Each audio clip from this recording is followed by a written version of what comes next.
Well, none of them can hide from the truth, yeah. Children have to go back to the roots, yeah. None of them can hide from the truth, yeah. Children have to go back to the roots. I'm telling you now, the truth, the truth. Telling you, yeah, the truth, the truth. You have to go back to the roots, the roots. Go to the roots, to the roots. Yeah, man, this is Benjamin out of the Smiling Coast, West Africa, Gambia, representing for the one and only Abu, the big man you don't know, the Soninke warrior, the man that brings the truth, Soninke warrior, the sign of enlightenment, the Soninke warrior, the righteous and the true African. Abu, reveal the truth to them, no matter how them try run from it, because none of them can hide from the truth, yeah. Yes, we have to dig back the roots, yeah. Fire! Subscribe now.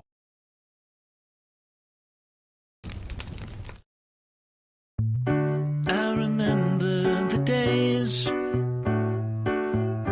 all those years ago that never fade away. And I remember your face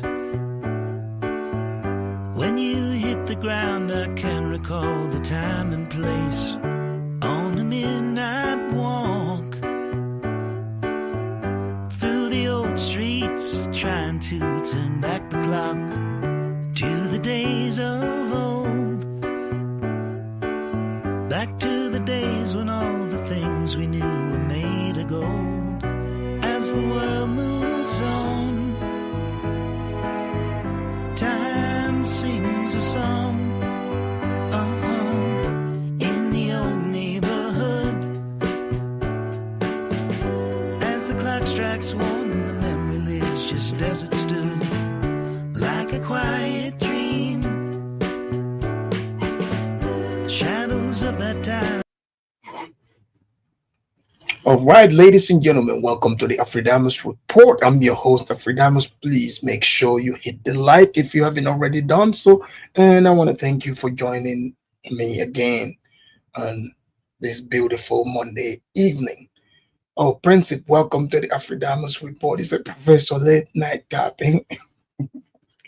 Well, I'm glad you're here. FBA Convo. What will Chaotic Truth do without putting FBA in his description? What a musty tether. These non-FBA niggas. Well, welcome to the class FBA Convo, because today you are about to learn, where you actually, came from, your original home. So, ladies and gentlemen, if you look at it, somebody might be like, okay, why are we talking about slavery again? Because we talk about it all the time. Because we have a group of people who are yearning to find out where they come from. But then they would introduce other type of stories that doesn't match the reality of,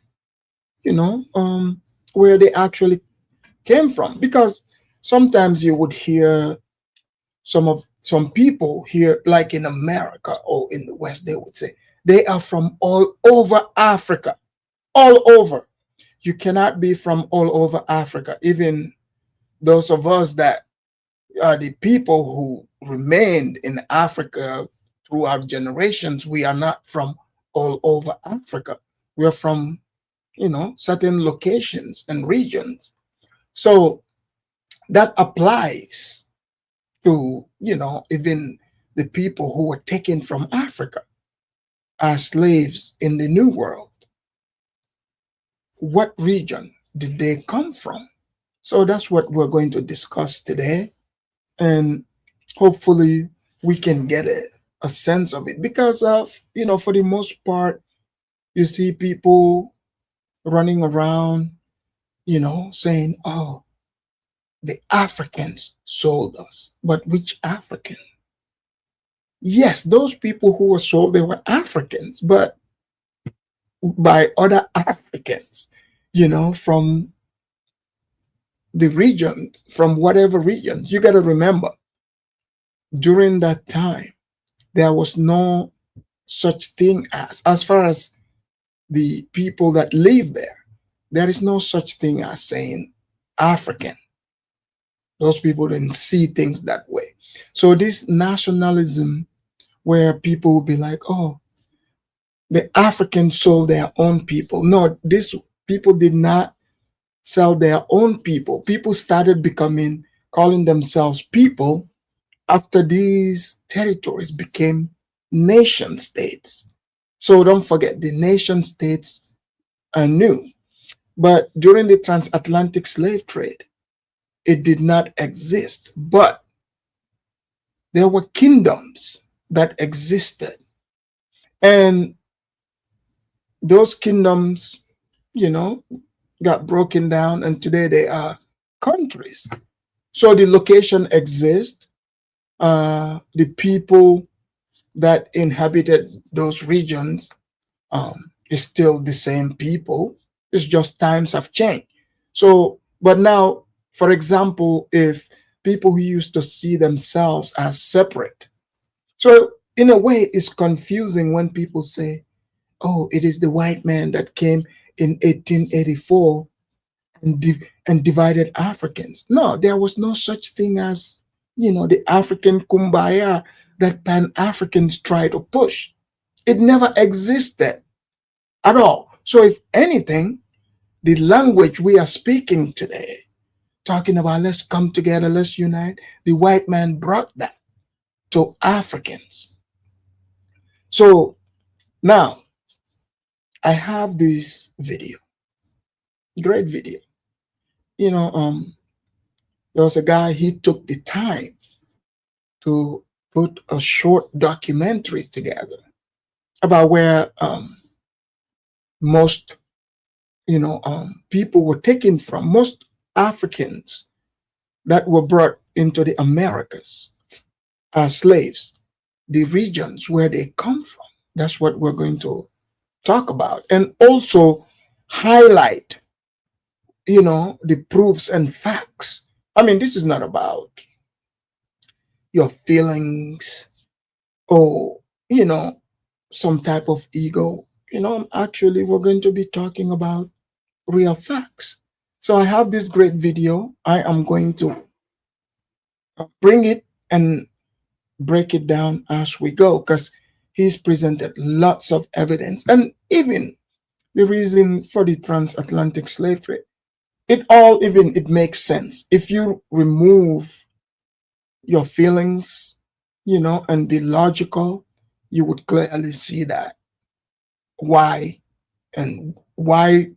majority of the territories that are going to be pointed out were the ones that provided over 50% of the slaves. And it has nothing to do with our interpretation of today, saying, oh yeah, those people were coons, stop dancing. See, you got to remember, these people did not know the Europeans. All they cared about is, we're trading with some people. So, eventually when the European was able to bring, because they brought these people into the plantations and their kids were born there. And that's when they started seeing the European as their master. But in the beginning, those people who were brought, the first Africans, you have to remember, it makes sense, they were captives. That's how they saw themselves. So psychologically, they did not see, the plantation owners and, their overseers as their master, which would make sense. But over time, their actual culture didn't pass down onto their children as much. So the master and the color thing came into play. So we're speaking on from the beginning. So we would start all the way from Columbus. Columbus discovering the Americas. He was on his way to India, even though there are some of you that took the Hidden History Museum classes. want to believe that somehow there were, you know, Africans who were coming and going from the Americas. This is not, look, this is not true, okay? You cannot cross the Atlantic with canoes. You got to build ships. And last time, because people like to say, oh, the Mansa Abubakar, Mansa Musa's cousin, the one that Mansa Musa replaced. They were like, oh, he traveled like and crossed the Atlantic. I don't buy it. I do not buy it. Those people, you know, live, you know, it's present day Mali, even though the territory is large, but it's landlocked. You know, there is no proof to show that these people had the skills to build ships. So we are going to get realistic. Even Europeans themselves, you know, did not, you know, build ships till later. The Dutch were the best ship builders.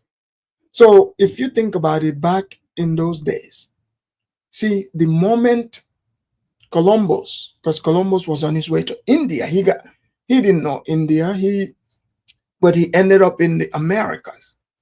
See, the moment they discovered it, the Europeans started coming in droves. Back then, they knew Africa. They were trading with Africans on the coast, mind you. So if Africans had the capability, you know, going back and forth, you know, between the Americas and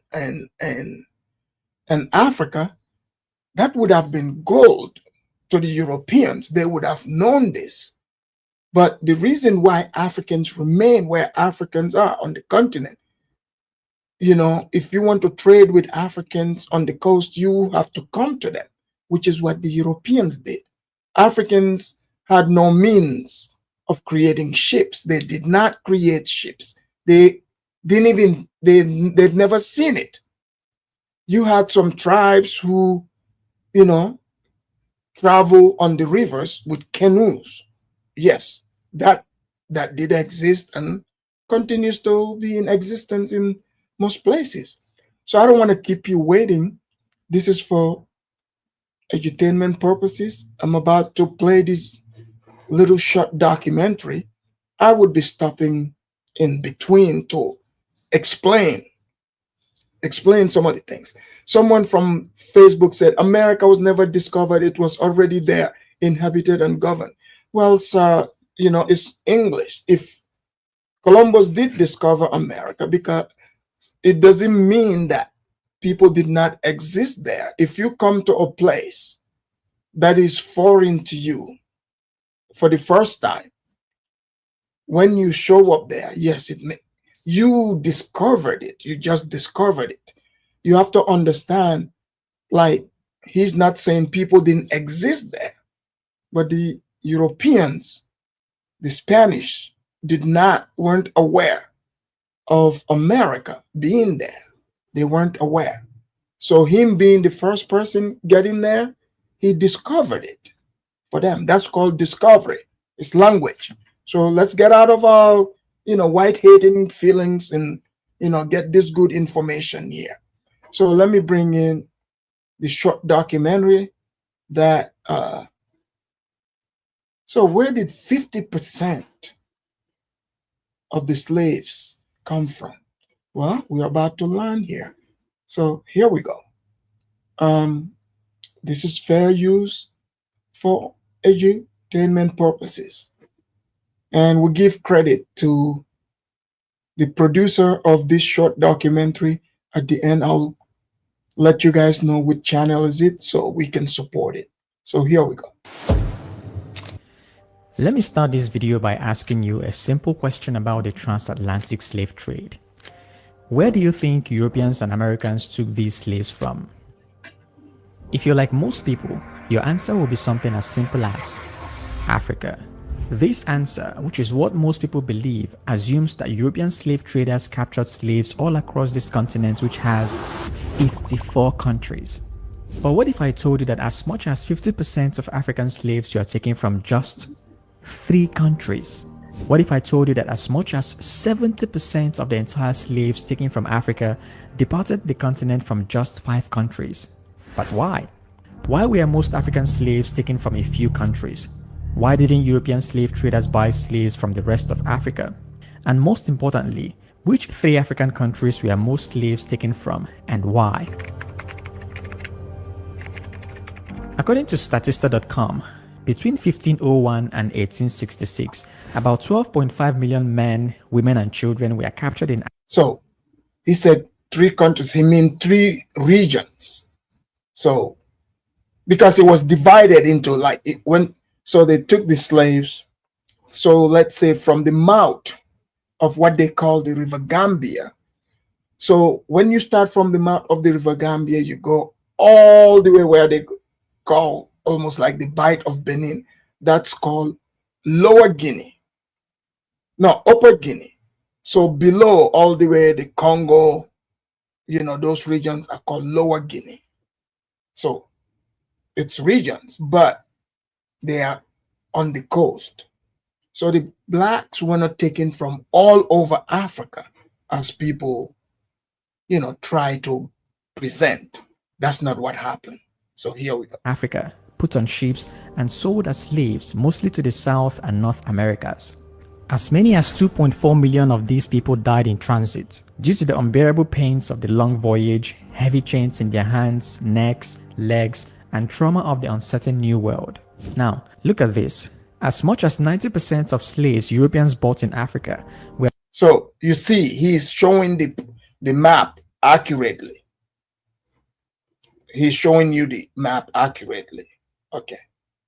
Sold in the territories painted in red on this. So this is correct. See, it started here where you would call the mouth of the Gambia, but they called it Senegambia, and all the way here. So map. That's mostly West and Central Africa. The picture becomes even scarier if you look at these transatlantic slave traffic charts, which I got from slavevoyage.org. If you look at this chart, you will notice that the traffic of slaves from here is as big as every other traffic put together. The country in question is present-day Angola, which we'll discuss in detail very soon. Some of you remember back in some of my shows, I talked about Angola being, region where most slaves came from, because it wasn't called Angola back then. That's not what it was called. This is all part of the Congo kingdom. This was a large kingdom. You have to remember, these territories are huge. The place they call Congo is not just the DRC, like the place they call DRC today. This is a vast territory. So here we go. Now, you may want to ask, how do we know that most slaves were taken from a few places? Well, historians like Philip D. Curtin, James A. Rowley, David Bryan Davis, Joseph E. Inikori, Patrick Manning, and hundreds like them have spent the last century and a half extensively analyzing diverse sources of information like slave ship logs, plantation records, slave census data in the New World, diaries of individuals involved in the slave trade, archaeological evidence. So you see, like the people that call themselves the Wabos, I guess the blacks that claim they are Indians, that they even said there's no proof of slavery happening. You can go to slavevoyages.org. They have those records. They have ledgers where they bought the slaves from and where they were sold in America, even from plantation to plantation. These records are there. So before you make the dumb argument, know that these proofs are there. Even archaeological records are there. So here we go. Evidence and oral traditions of the enslaved people. Dr. Philip D. Curtin, who was a historian on African and Atlantic slave trade, for example, documented his findings in this 1969 book. This then leads us to one of the most important questions I promised to answer at the beginning of this video, which is why? Why were most African slaves taken from the territories in red? The most simplified and direct answer to this question is, well, these territories were the closest to South America and the Caribbean, where cheap labor was needed. In its 1909... So, you see, location location, proximity. So proximity, which makes sense. Because if you want to transport someone from way on the other side of Africa to the Americas, do you know that distance? So they went to the closest location to the Americas. Book. Über den Stanford der Industrien. The German economist and geographer Alfred Weber wrote about what he called location theory. Location theory states that the best place to source raw materials for your product is a place closest to your factory. The best place to establish your factory is a place closest to your market. And the best place to sell your product is a place closest to the target customer. If you think this economic principle doesn't make sense, it's because you were born in the age of Amazon Prime.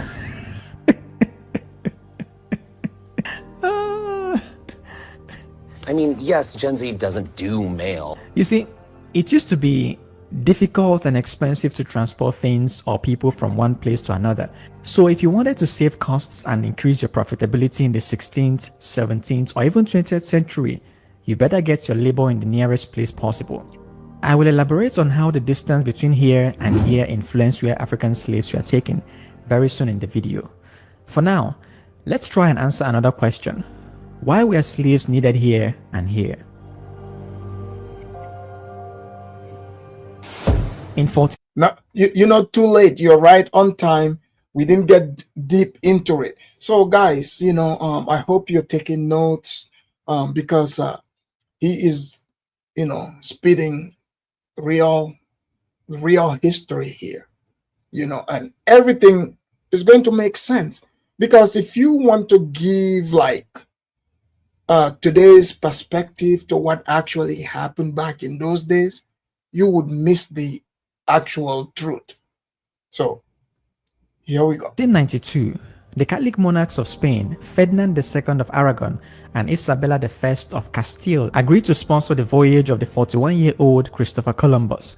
Columbus was the Elon Musk of the 15th century. Well, I mean, the Mars thing is really, like, if you say it's sort of like an insurance policy.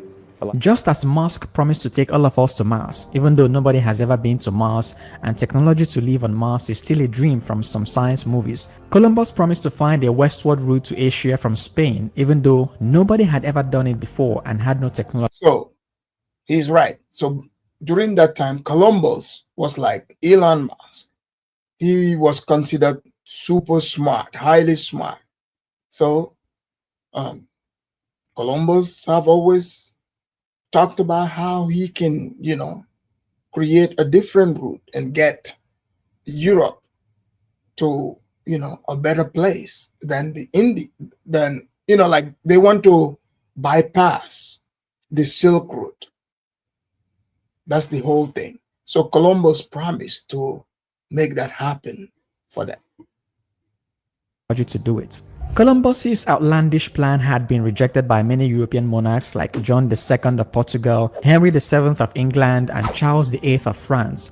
But similar to how we all admire Elon Musk for his out-of-this-world dreams, Ferdinand II of Aragon and Isabel I of Castile admired Columbus. So the Spanish monarchs agreed to finance his voyage, despite the fact that he was an Italian. Then you may want to ask, why was Spain interested in finding a westward route to Asia?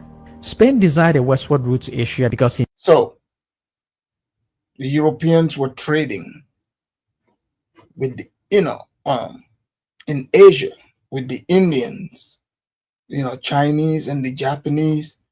So they needed a westward route to be able to get there without going from here to try to get to India. Because right here, this was controlled by the Ottoman Empire, which he's going to highlight here in a second. And also, did you see how much it would have cost and the technology to build ships even during that era? So those of you that were saying, oh, we were already here. How did you get here from Africa without the slave ships? That's what we need to know. So here we go. Needed access to lucrative resources like spices, pepper, cinnamon, and cloves, particularly from the wealthy regions of the East Indies, India, China, and Japan. To get to India or China, Spain would have to go through what was known then as the Silk Road routes, which looks something like this. The problem, however, was that the majority of this territory was being controlled by the Ottoman Empire, which happened to be an arch-enemy of the Spanish kingdom. Imagine that the oil the United States needs to fuel its economy is in Finland, and to get to Finland, the US has to travel through Russia and get permission from this guy every single time it needs oil. How long do you think it would take Russia to destroy the United States economy? I think 3 seconds. That was what happened between Spain and the Ottoman. So, so you have to remember, you know, like being superpower have always been there. So the Ottoman Empire, just like you showed the map, you see that covered all the way Somalia, Egypt, all those regions were under the Ottoman control. So what we are seeing, like Vladimir Putin and the West going at it, this has been ongoing, you know, forever. This has been ongoing. And these fights, these wars that we're seeing is all about who gets to control the trade. Even today, like you look at it, like did you know the United States and China are in a trade war? It's always been about who gets to control the trade route.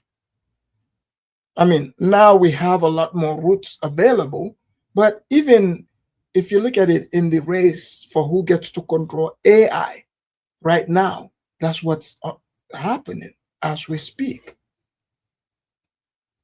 So this makes sense. Spain was beefing with the Ottoman Empire. So, and you got to remember, the way you are picturing Spain now and the way Spain was is different. You got to remember, Spain was powerful back then. We're not talking about the weak Spain now. They used to be powerful. So here we go. Ottoman Empire, which was also the reason why Christopher Columbus's promise was attractive.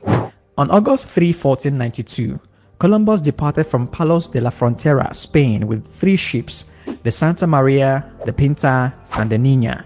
But there's a problem. Columbus was just a dreamer, a cocky, haughty, and And Columbus is not Spanish. He is Italian, by the way.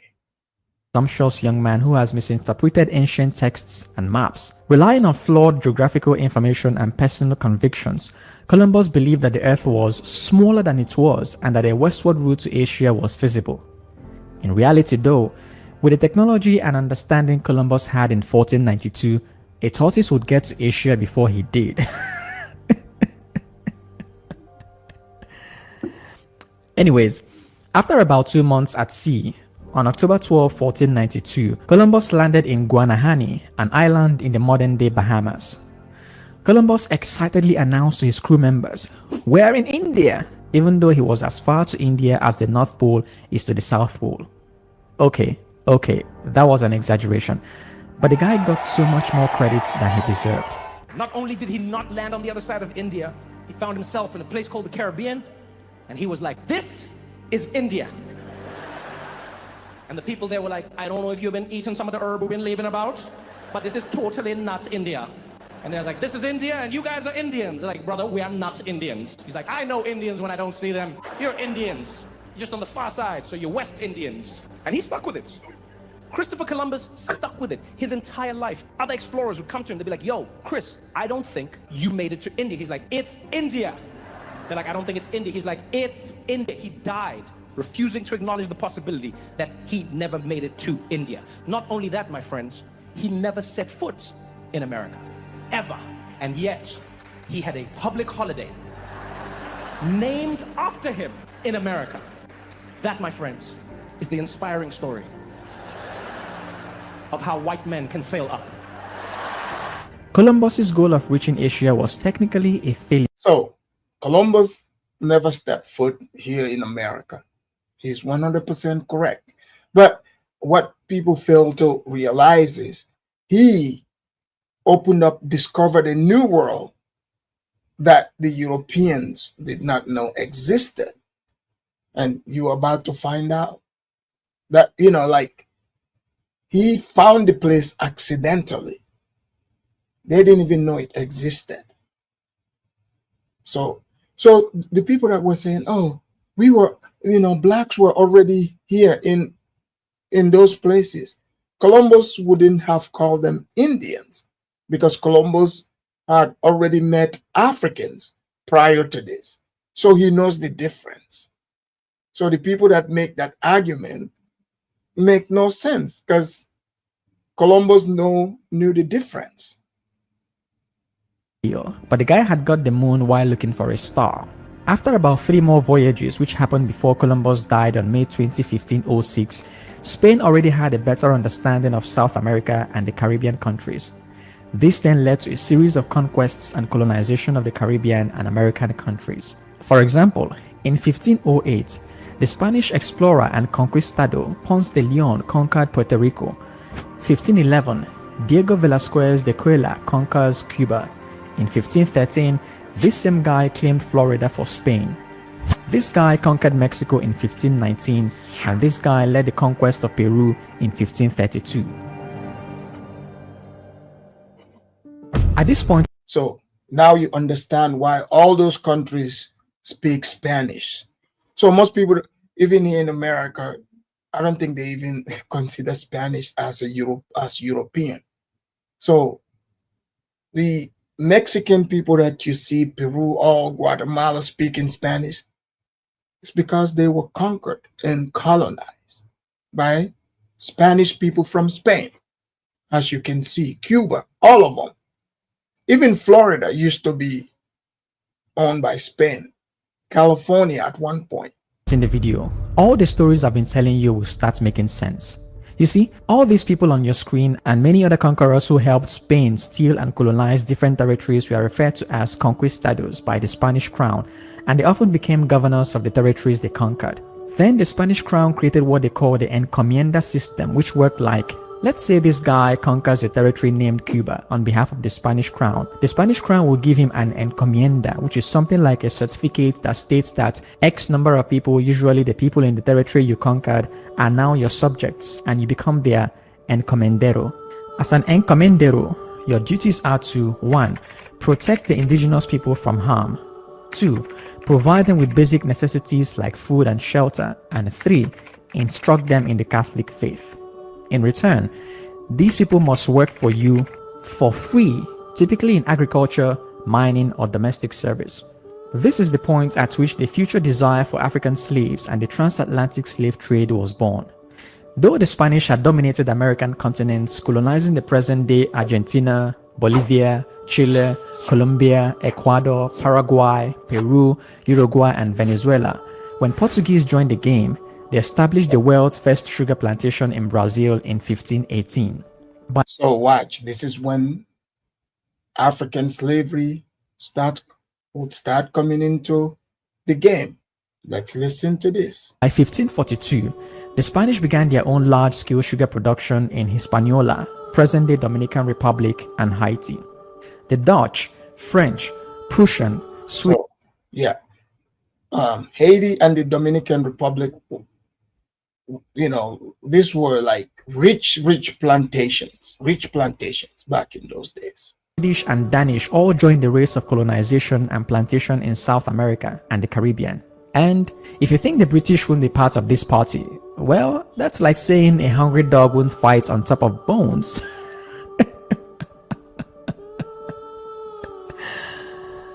As all these powerful empires were rushing to create colonies and sugarcane plantations in South America and the Caribbean, they needed more and more people to work on their plantations because sugar plantation was extremely labor intensive. Then you may want to ask me, what is so special about sugarcane? Why were the world's most powerful empires running to plant sugar? Ordinary sugar. You see, at the beginning of the 16th century, sugar, pineapple, and tobacco were luxurious items, just as Rolex watch, Gucci bags, and Rolls-Royce cars are today. If you think that was an exaggeration, let me show you a quote from the US National Park Service. Tobacco was a 17th century North American gold. The same could be said of sugar or even pineapple, which meant that whoever could plant enough of these labor-intensive items, especially with cheap labor, would make $1 gazillion. Other things the world's powerful empires needed labor for in South America and the Caribbean were cotton production, coffee production, and other cash crops production, gold and silver mining. So you're seeing all, it was pretty much they turned these places into plantations. So they needed people to work. Here we go. Roads and bridges constructions, etc. Now, I want you to remember what I told you earlier about the encomienda system. Due to the ideology of free labor, the only way sugarcane entrepreneurs, which I'm not even sure the term existed then, could think of doing their jobs was to look for cheap labor. And that takes us back to Africa and this chart. Since Portuguese, Spanish, and British needed cheap labor here and here, it just makes sense they look for how to get them here and here. Because again, according to Alfred Weber's location theory, which I shared with you earlier, if we are to take our labor from here, transporting them through Indian Ocean or Red Sea would cost a lot of money. This is the simplified answer as to the reason why most slaves taken from Africa were from this red territory. But this still doesn't answer the question of, for example, why weren't many slaves taken from here or here? Since these territories have close proximity to especially the Caribbean, we still have to answer the question of why, even among these red territories, a few countries are responsible for most slaves. So let's find these two answers very quickly.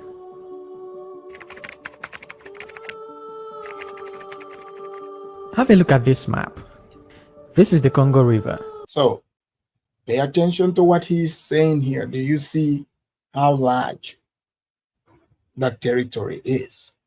So let's hear why a lot of the slaves came from that region.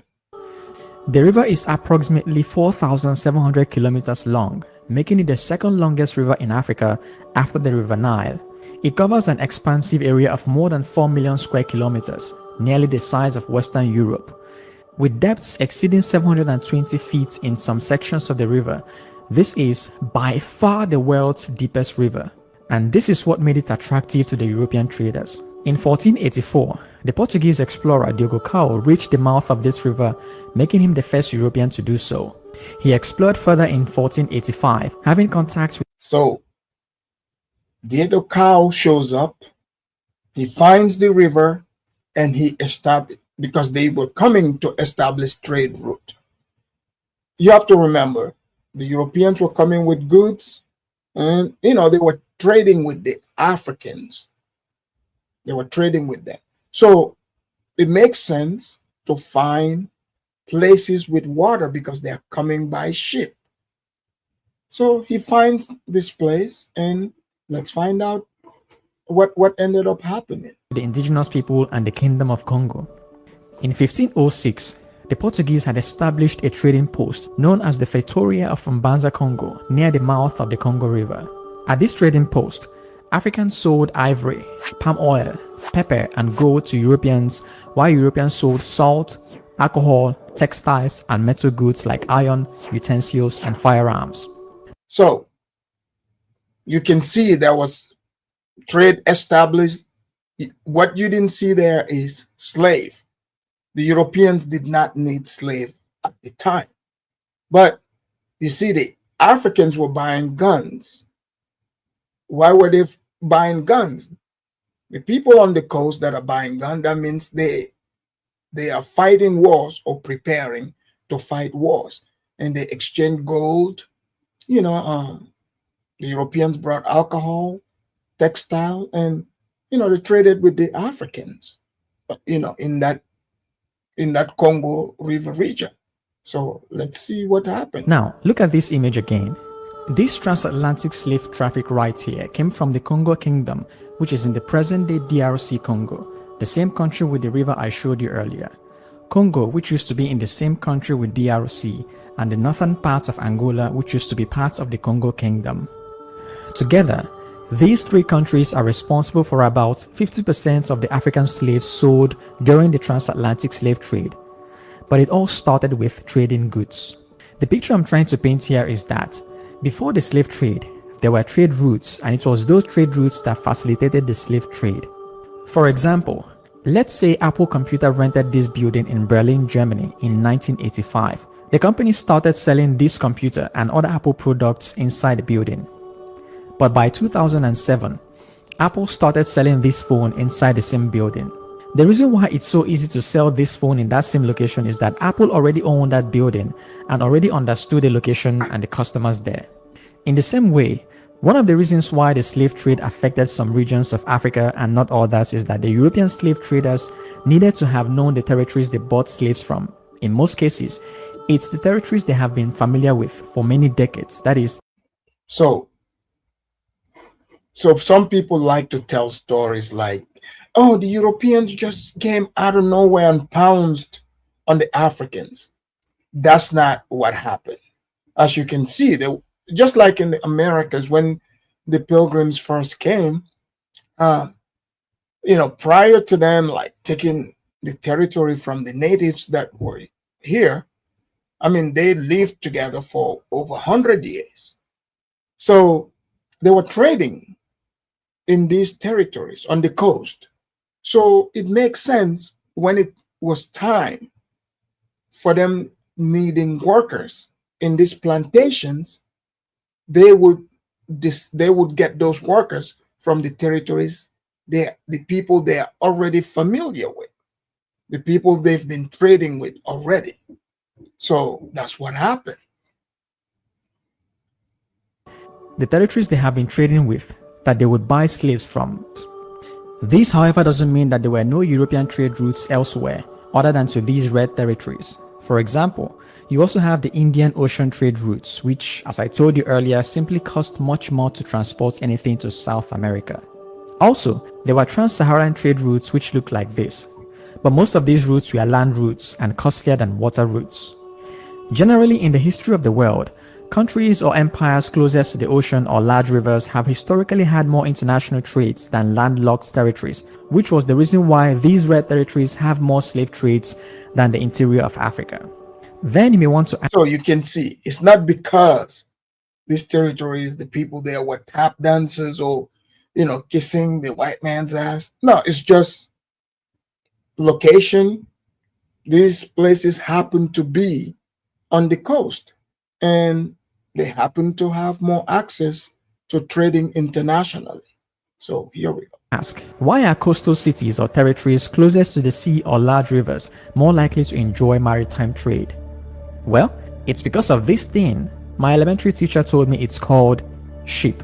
It's versatile with the capacity to carry large quantities of goods. It has a better chance of connecting the world than other means of transport since water covers. So those of you that say, oh, show us proof of slave ships, they never existed. Yes, they did. You can see it. 71% of our planet. The best of it all is that it's cheaper than other means of transportation. For this reason, for thousands of years, ships have always been the king of the world's trade. And that means that coastal cities or cities near major rivers have always enjoyed more international trade. At this point, I think I should answer the last question we asked at the beginning of this video, which is which 3 countries are responsible for half of the African slaves and which 5 countries on today's map are responsible for 60 to 70% and why?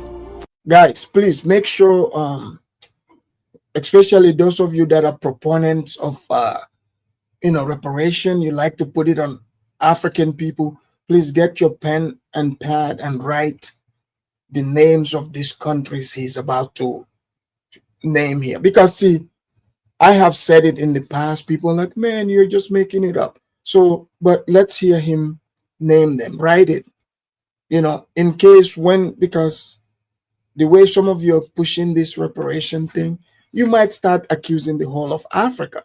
But with today, we're going to show you possibly the territories that you need to speak with, just in case, if you guys can eventually understand each other, that's your business. Well, the link is in the chat. The short documentary is about to be over. If you want to have conversation, the link is in the chat, and hit it and come join me. I won't stay too long since it's late.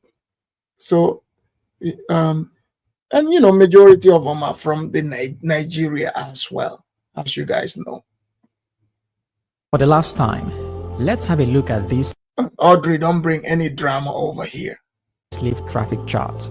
This traffic alone represents almost half of the transatlantic slave trade and they originated from just 3 countries in the present-day Africa map: DR Congo, and the northern part of Angola.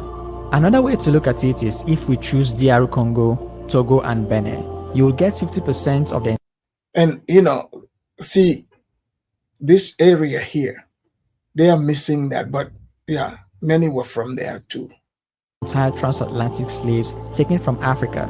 And if you combine all the 5 countries I've mentioned here, they account for as much as 70% of the total slaves taken from Africa.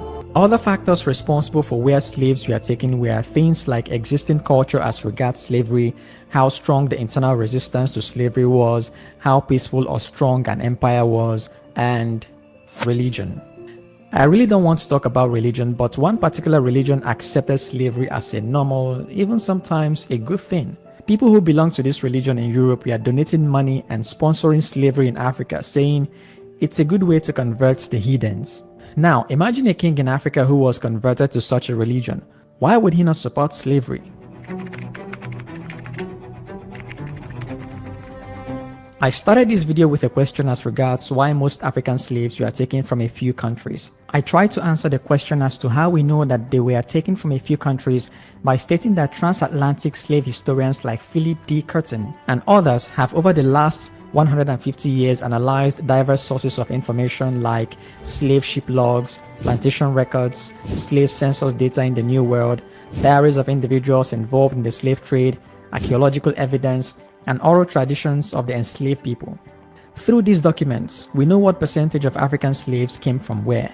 In trying to explain why, I pointed to distance by referencing Alfred Weber's location theory, which explains the rationale behind taking slaves here if you needed them here. I then explained why the slaves were needed here and here, starting with the story of the 15th century Elon Musk.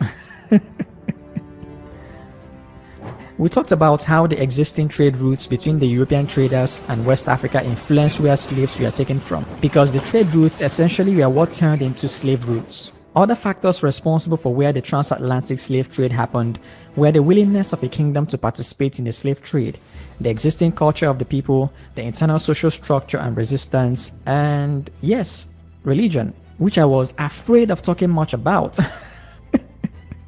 My kids are young. I don't want to die now. Oh, so he's talking about Muslims. I don't want to die now. But anyways, you've seen and heard it. I hope you guys enjoyed this short documentary as much as I did. But I have the panel open now. Let me bring Audrey Kemi. What are you doing? What did Audrey said? Afridama's ancestors were directly involved. Audrey, why are you making up stuff here? Zongo said, Afridamus, why was the majority of the slave dungeons for on the Gold Coast area? It made sense to store people there before transportation. Yes. Anyways, Princip, welcome to the Afridamus report, and Musa, welcome. Princip, can you hear me? Princip, unmute yourself. Princip, okay. Musa, welcome to the Afridamus report. Yes, assalamu alaikum, brother. How you doing? I'm well. So, what do you make of the documentary, this short documentary that I just analyzed, to give, Reader's Digest to people that want to know what areas of Africa, majority of the slaves come from? From your understanding, is the map accurate?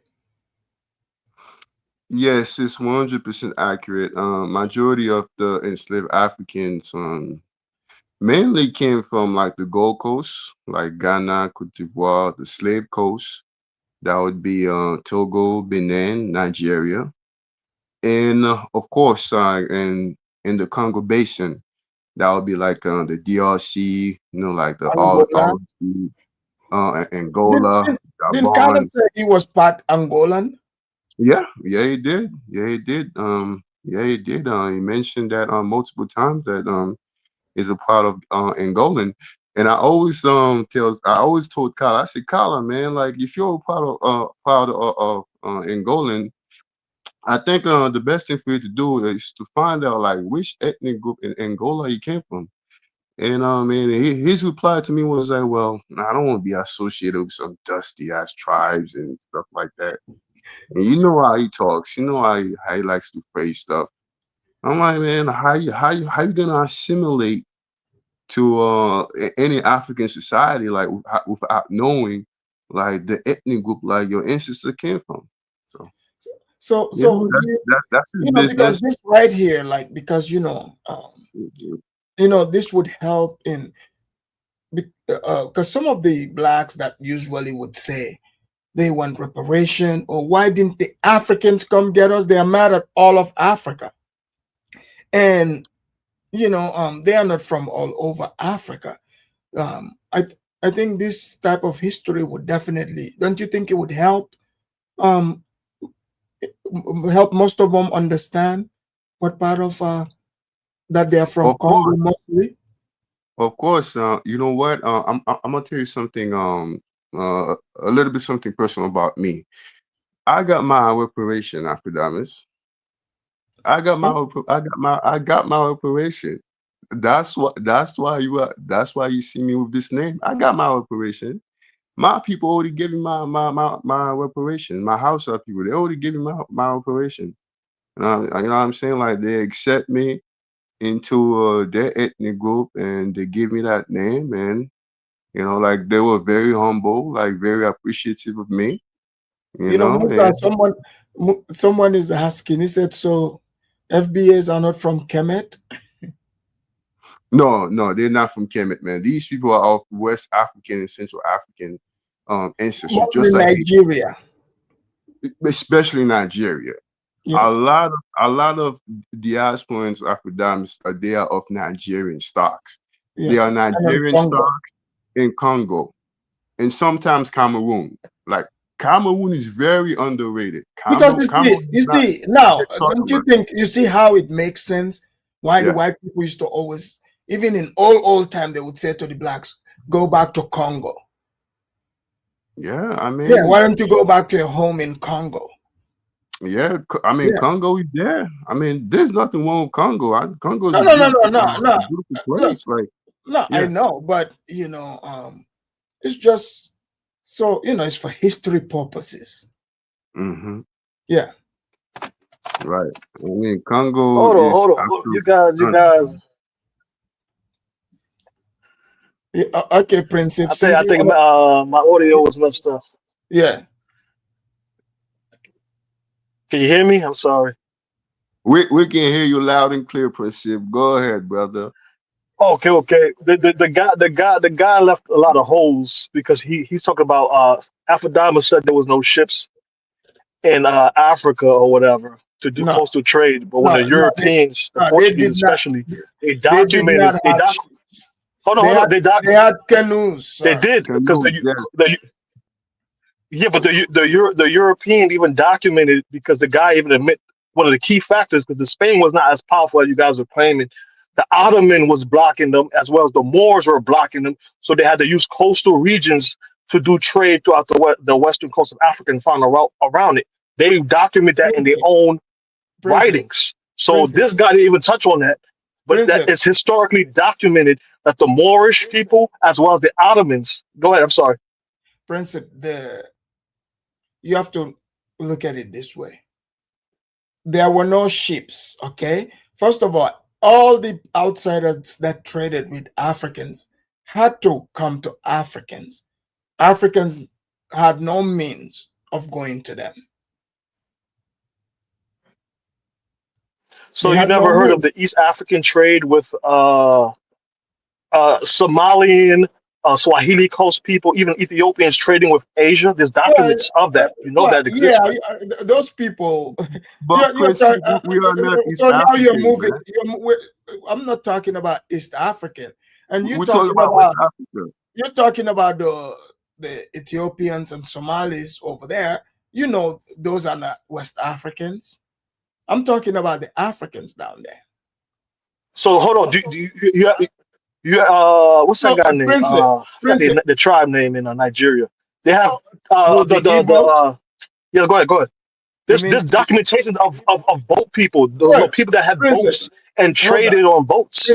Prince. Yes, boat is not a ship. That's what I'm trying to tell you here. They had canoes. That's not a ship. The one that the white people made, like you can bring goods in, services going across the Atlantic. The We never Africans, had that. the Africans never made that. Even today, Yeah, we even never had today, there's not a that. single African country, black African country that's made a ship that's crossed the Atlantic. It still didn't happen. Still to this day, we have fishermen boat. Right. It's never I can't. happened. Canoes are not ships. We have watered down history though, man. What?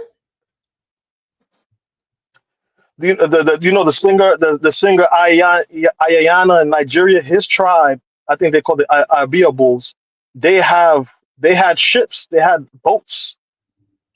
Like if you were Again, you in see, like an Hey, inland hey, tribe, you wouldn't know Professor, about the tribes see, Professor, around the waters. I think Princip is failing the class, Professor. I yeah, think he's no, failing he's the class. failing. He's failing. He's coming here trying to, he's doing that Pan-African babble, you know, um, because now that would mean if he claims that there were ships, so that they want to claim and put themselves in the Americas. You see what I'm saying? Yeah. I'm listening. Can you hear me? Oh. Is a delay on Oh, yeah. my mic or Wait. There's a idiotic Gambian woman writing here from Facebook. She's so primitive. She's over here talking. She doesn't understand what we are talking about. To her, this doesn't make sense because she's got low IQ, not realizing that there is ton of people over here on this side also watching who are learning. So, lady, this class is too high for you. Go and join your low IQ fellow people. This conversation is too much for you, okay? And please, thank you. Get out of here. Yeah, she's over there. She doesn't know anything about these conversations. This is not primary school day. You better catch up before you can what is she start saying? talking. What Oh is she no, saying? she's just bringing her own stupid Facebook beef. Like some of these people, right? You know how like I like to engage people. They take it as personal in their feelings. I don't even know these people, but they think they have a personal beef with me. Isn't that funny? But let's continue with the class here. She's killing the vibe. Let's go. Yeah, after that, I wanted to add that what's really interesting when I was at the Washington State Museum. They say like when they arrived, the native Indians were also using the canoes, just like the West Africans were using. So it kind of made sense, you know. Sorry, say that again. The natives. Yeah. I was the Washington State Museum, and I took the time to watch the evolution of the ship industry. So according to historical evidence, when the Europeans came, the natives were already, using canoes as their form of, Oh yeah. transportation and shipping activities. Oh So yeah. it kind of definitely makes sense that like people in the west coast of West Africa were also using canoes to even till today, if No, not like no. I mean, still I mean, it's not because they are on the West Coast. Like they weren't as advanced yeah, as the Europeans, that's the and point I was also trying to make. they did not need to cross the Atlantic.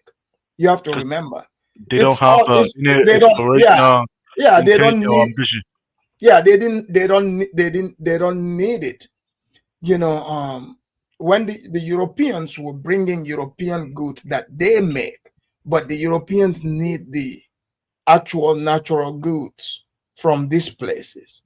Mm-hmm. So at the time, the Europeans need them more than they needed them, the other way around. But eventually, when Africans and those natives became addicted to European goods like we are today, look at Africans are even running through the back way to come to the white man's land because of how addicted Africans are to the white man's goods. But continue.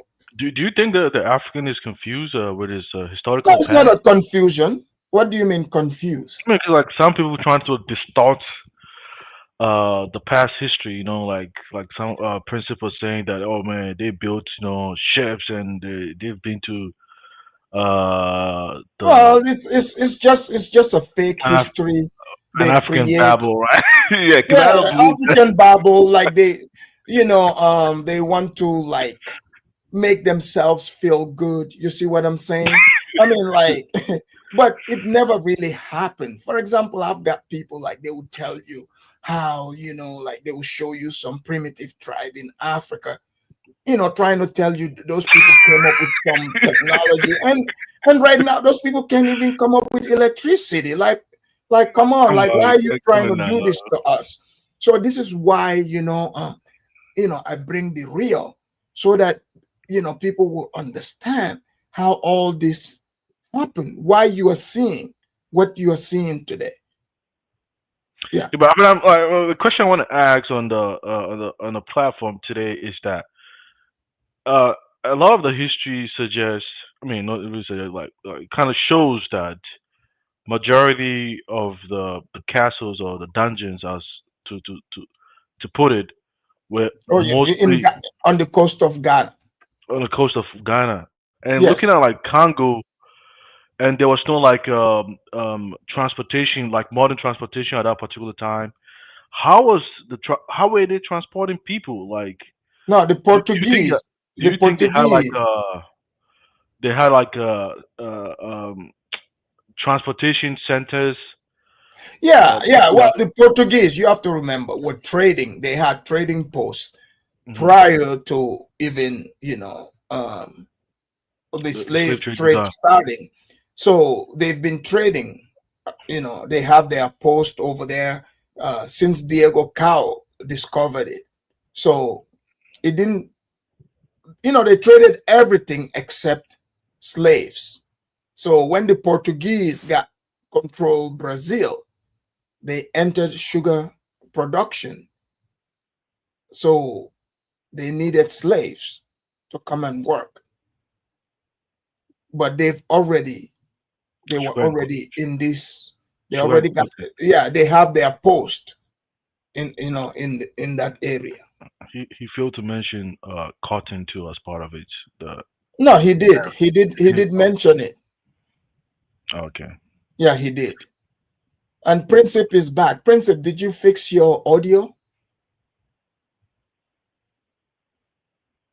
Princip is he's going to fail this order. Musa Princip, he's getting F plus for this Oh order. man, it's getting a D minus. This guy cannot even, because I want to hear Princip's, point of view, because we're talking about certain region, but he wants to take us to East Africa. Yeah, he's just like he's missing the time, location of this conversation. You gotta stick to us like the coastal part where majority of those activities took place. Yeah, I mean, But I was like, so mostly the trade, the transaction, the trade mostly on the continent was mostly, alcohol, you know, alcohol, textile, textile, guns, guns. because think Do you, about it, do you Zongo, think? Okay, go ahead. land disputes, for Because example, right, has been ongoing. Why are those Africans in those kingdoms, why did they need the guns? to capture territories, Exactly. to Because dominate others, maybe they were fighting, because think about, like, even today, people have like land disputes, and this land dispute would go on and on and on. So the reason why they're not taking bow and arrows or guns on each other now, we live in nation states. But picture it, hundreds of years ago when there was no nation state. So you have this one tribe over here, the other tribe on the other side, and you know, the river there is very important. Whoever controls the river controls everything. And they had dispute over the land. So the strongest tribe will have to conquer. So when guns got introduced, that changed the game. It changed the game. That's true. It Really changed the speaking, game. Yeah. it changed the game. Because you know what? I was even reading the Ashanti. You know, the Ashanti people. You know, they emerged somewhere in the 1700s. Like that's like probably like I say, the 18th century. They fought against Dencho. This is the same Akan people, but you know, even today they still hold guns to kind of display that, you know, Yeah. they were, you know, because the guns that they bought from the uh, the Europeans, because I suppose that's what they used even to defeat those the other tribes. yeah, the Akan, no, the same Akan people, you know. So Yeah, those they were people they defeated Can you hear me? yeah, we can hear you. the Fantis were on the coast. The Fantis have been trading with the Europeans the longest. Now I'm talking about there were a group of Akan group. They call them Denturers. So when Asante defeated them, they got absorbed into Asante today. Okay. Yeah, So yeah, they today they're absorbed a lot of them. yeah, they absorbed. Okay, go ahead, Principal. Okay. Okay, Princep. Yeah, but you all three of you guys are all accomplices in the slave trade, right? You from Mali Empire, the Guinea Coast. Your tribe is in multiple regions, right? The Hausas were known slave traders, right? The Mali Empire was not involved. No. Yes, those tribes were. Do you No, know it's what was not. It's going on not. in Africa? You know what? You know what? Wasn't I did my it the same DNA. time of the expansion Go, of Islam? hold on, Doug. Wasn't it the same time of the expansion Let of me ask Islam? my fellow Asian brother. Somebody mute, please. Right? Somebody mute, please. Hold on, Princep. Can you close your, you gotta close your. It's your StreamYard. Is your StreamYard open? Yeah, just mute the other one. Mute it. No, you gotta exit out. No, Princep. Oh, there we go. Yeah. He doesn't have to close. He can just mute the audio of the normal YouTube channel. Exactly. Just pause it. He was trying to get involved in you know, he was talking about like tribe, you know, that were involved, you know, in raiding and enslaving and bringing like other tribes like to the ports like to sold to slavery.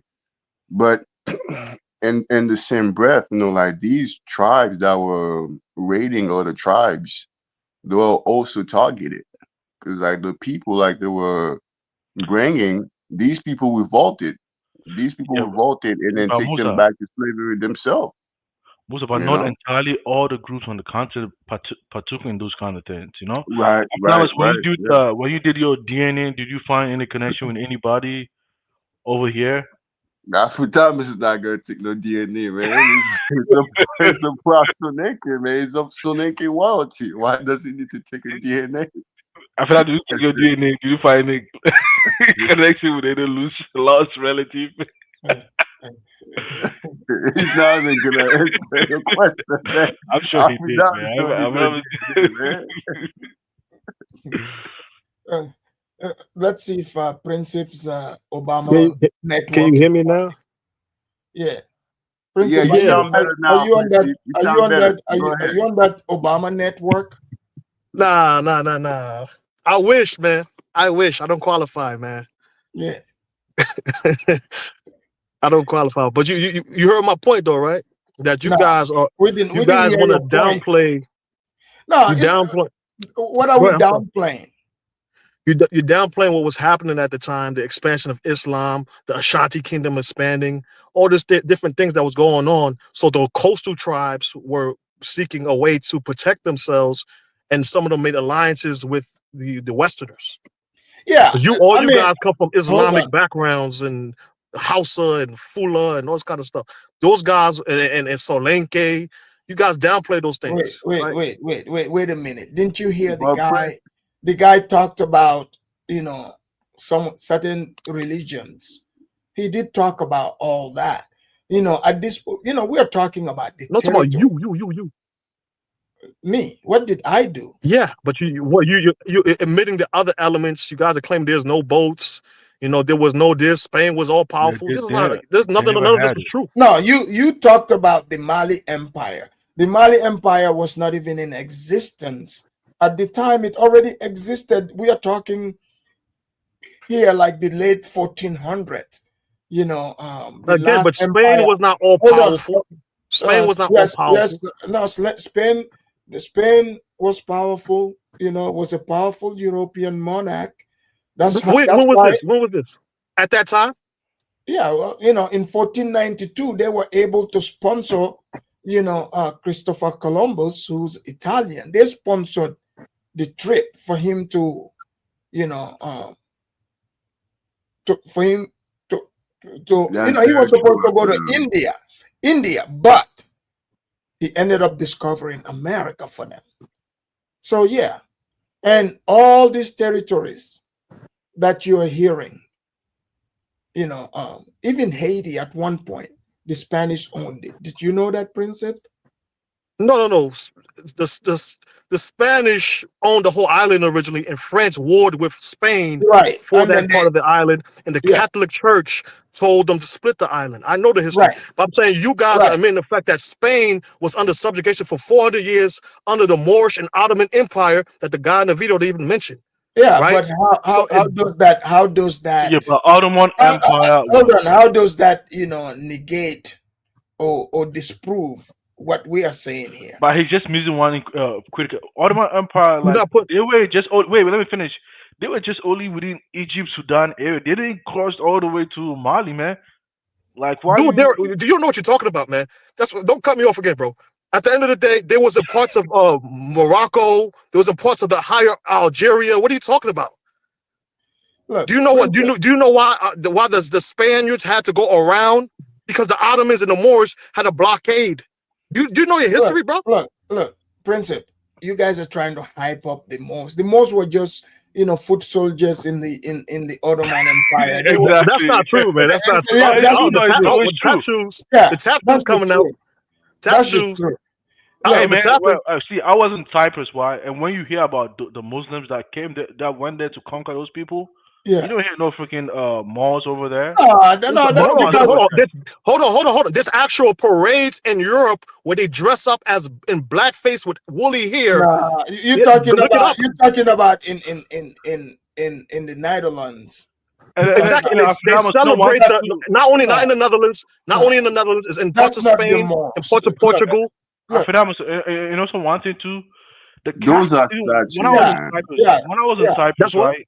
Yeah. When I was in Cyprus, the kind of structures that I saw, even the churches that were later converted into mosques when the Ottomans conquered them, even the castles, you don't see those kind of castles on the continent, man. They were hot, like advanced structures, man. Zongo, these people don't understand. The people they were calling Moors, these are they are mixed people who were. Hold on. They were nothing but like AB just said, they were middlemen. Like they didn't. Soldiers. Like I don't know why you people are claiming them. They were just middle. They were just Berber and Arab mixed people. Huh? Isn't your House of people destroying ancient African mosques and libraries in Mali and Niger? That never happened. That's happening right now in Africa right now with us extremists. Aren't they destroying ancient artifacts? They call them haram, right? So you guys are destroying them in Sudan, man. Bro, you guys are not being serious, bro. Do you guys follow current events, man? Hold on, Princip. Did you come? You came to. Are you trying to disprove that majority of the slaves did not come from the regions that we are talking about? Is this what this is? No. I agree, but then what's the problem? But I even want to make one point. See, I don't know. For me, I've been to other places before. Right. Particularly, I was in Cyprus, right? And I've been to some of the castles, like the kingdoms over there, the churches that were built that were later converted into mosques. So those people actually, because Cyprus is an island, so they build world advanced ships and they invaded those places. They captured. You can even see that they built structures over there, right? But on the continent, even the houses, I mean, Sokoto Caliphate, you don't see those kind of advanced structures Of compared course to the not. ones the Muslims in the around the Turkey area built. It's completely different, man. Even the houses themselves who were there were shocked by the level of advanced structures that were there. They never saw it in their country. Yeah, I mean, I don't get Prince. So, Princip, what is your argument? Can we get your point here? What are you arguing about? Princip, are you there? I think his audio froze again. Oh man. Okay. So I'm not on Musa, do you understand what point he's trying to, convey here? Because if we are trying to Yeah, find out. I think the point he's trying to convey is that well, there's no way that Spain like could have been this powerful So because he's over it here to was come and this yeah, yeah, because you were simply saying that Spain was conquered by the Moors like for over like 400 years. But the people that were in charge of the Moorish empires, like they were not like black people. With the And other, Exactly. the Moor yeah, they were mostly people the, of Arab background. yeah, the And Ottoman. yeah, and the Ottoman and the middlemen, like the middlemen, they were just foot soldiers, man. They were just descendant of enslaved African and Yeah, sometimes like mixed look, people. they were the Arab Mortisas over here. Oh yeah, Yeah, that's the best way yeah, to describe it. yeah, The yeah, Arab yeah. They were the Arab. You notice how, like, guys, you already got the white Mortisa on your side. Why are you trying to also claim the Arab Mortisa position also? I mean, like, what's wrong with these people, man? Yeah, the Moors are not them. They're just you see. They say Moors, Mortisa, Moors. Go ahead, Princip. No, you go ahead. You go ahead. Okay, let's After that bring was in Chang. Chang, are before you you go, there? I Yeah, want to how ask you you one do question. today? Chang, how you doing? Yeah, I'm okay today, big boy. But that song guy in the corner, right? He was in my restaurant. He ordered two order the bull set noodle, and he did not pay today. Hold on. Who the hell is this clown, man? Who Man, the hell is this clown, man? this guy's got to be an FBA.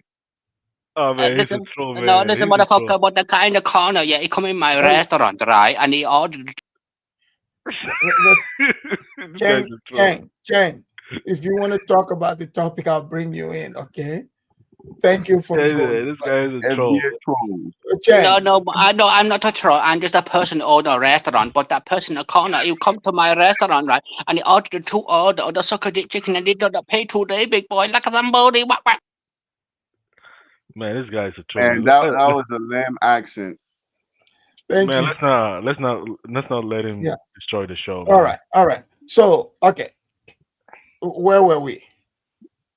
About principle trying to Yeah, about justify that. Prince, I'm talking I So about think the that Princip, Moors. no. After that, I think Princeton was saying that it wouldn't have been possible. The Europeans would have been possible to conquer the West Africans because without them also inflicting another form of battle from the Muslim invasion too as well. So like yeah, they but were facing battle. they bypassed that altogether. They went to the Americas.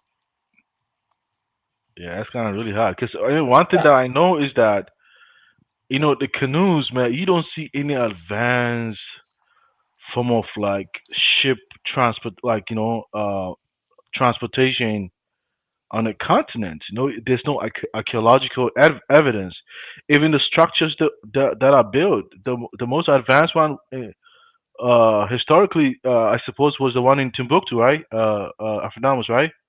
Yeah. What did they build there? Timbuktu. Oh, that structure, the center of Oh, like learning. the mosque. It's that thing is a mosque. I thought it was like a library and Oh, yeah, they Yeah, have it's library it's a there as mosque, well. man. The I'm, mud mosque. I'm talking about the ancient one, right? Exactly. So you see something similar, like a tiny one in Ghana. They built something tiny. You don't see a lot of structures, man. Advanced structures. It's not comparable to the ones that I saw when I was in Cyprus, man. It was highly advanced structures over there. Bro, they're not destroying their ancient architecture like you guys are doing. I don't understand. You guys are the ones who are destroying your things and talking about their haram and this and that and whatever. So Your principle, your principle. the Let me The give you The Ottomans brother, don't friend, subscribe to the Arab, huh? friend, tell him. Let me say this. Like, where are they destroying like these structures you're Uh-oh. talking about? In Hausaland, I in can't hear Nigeria, anything. in Mali. Can you hear me? Can you hear me? Yeah. Principe. I went, I went to Nigeria. I went to House and Land. And All I've right. seen a lot of things. Like they were not destroying like structure in House and Land. Like maybe if you tell me Mali, then perhaps I will believe you because like So the But okay, but there's no Mali they were attacks in doing Kano. stuff hold in on, hold on, Mali, hold on, but Princip. Princip, in Nigeria, no, what brother. Come connection on. are you trying to make here? Mm. I'm trying Like to what? say he's talking about architecture, but let's get back on topic because these guys are going somewhere else. They're talking about architecture, whatever. I'm talking about there's the if you encompass everything that was happening in terms of the Arab expansion, the Ashanti expansion, the Oyo expansion, all these things was what caused the friction between different tribes, which led into the slave trade. Yeah, well, we're not You see what I'm debating, saying? but the debate is not about why it happened. We know that it did happen. They bought people, and today we're talking about where they bought them from. But I want to add this one Okay, point. but what the guy hold on the guy didn't mention Mozambique. The guy didn't Uh, mention he, he showed me that Madagascar. look, here's the thing.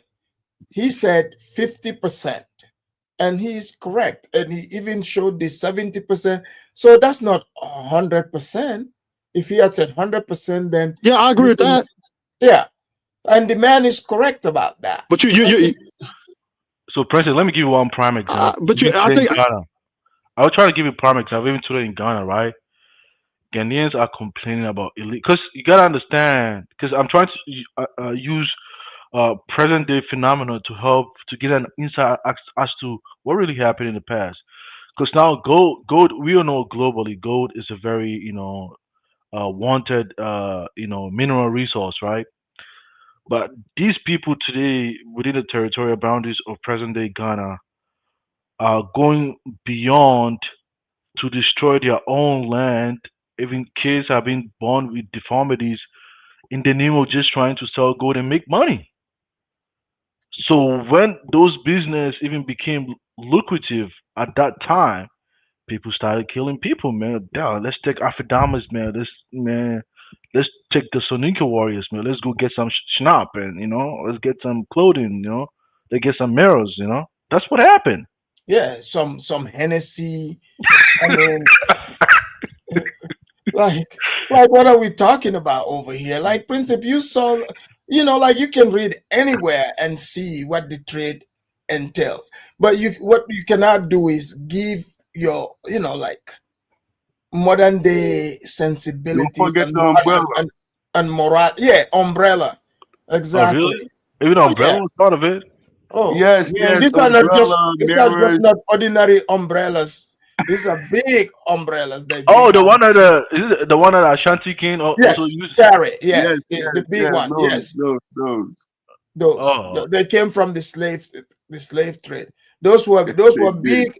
Those were super commodities back then. oh And wow. Oh yeah. after that, it's like even the guns that you see, like the Dogon people are using, they used to use that type of guns. Like they used to trade that those type of guns like to to the people like they were doing the trading with. Yeah. Yeah, even Yeah. today, if you go to a Khan palace, they try to put in some of the old guns, shotguns, as part of like their cultural strength. Yeah, You know, yeah, and because you those, like I mean, ask yourself, they don't manufacture guns there. How did yeah they get the guns?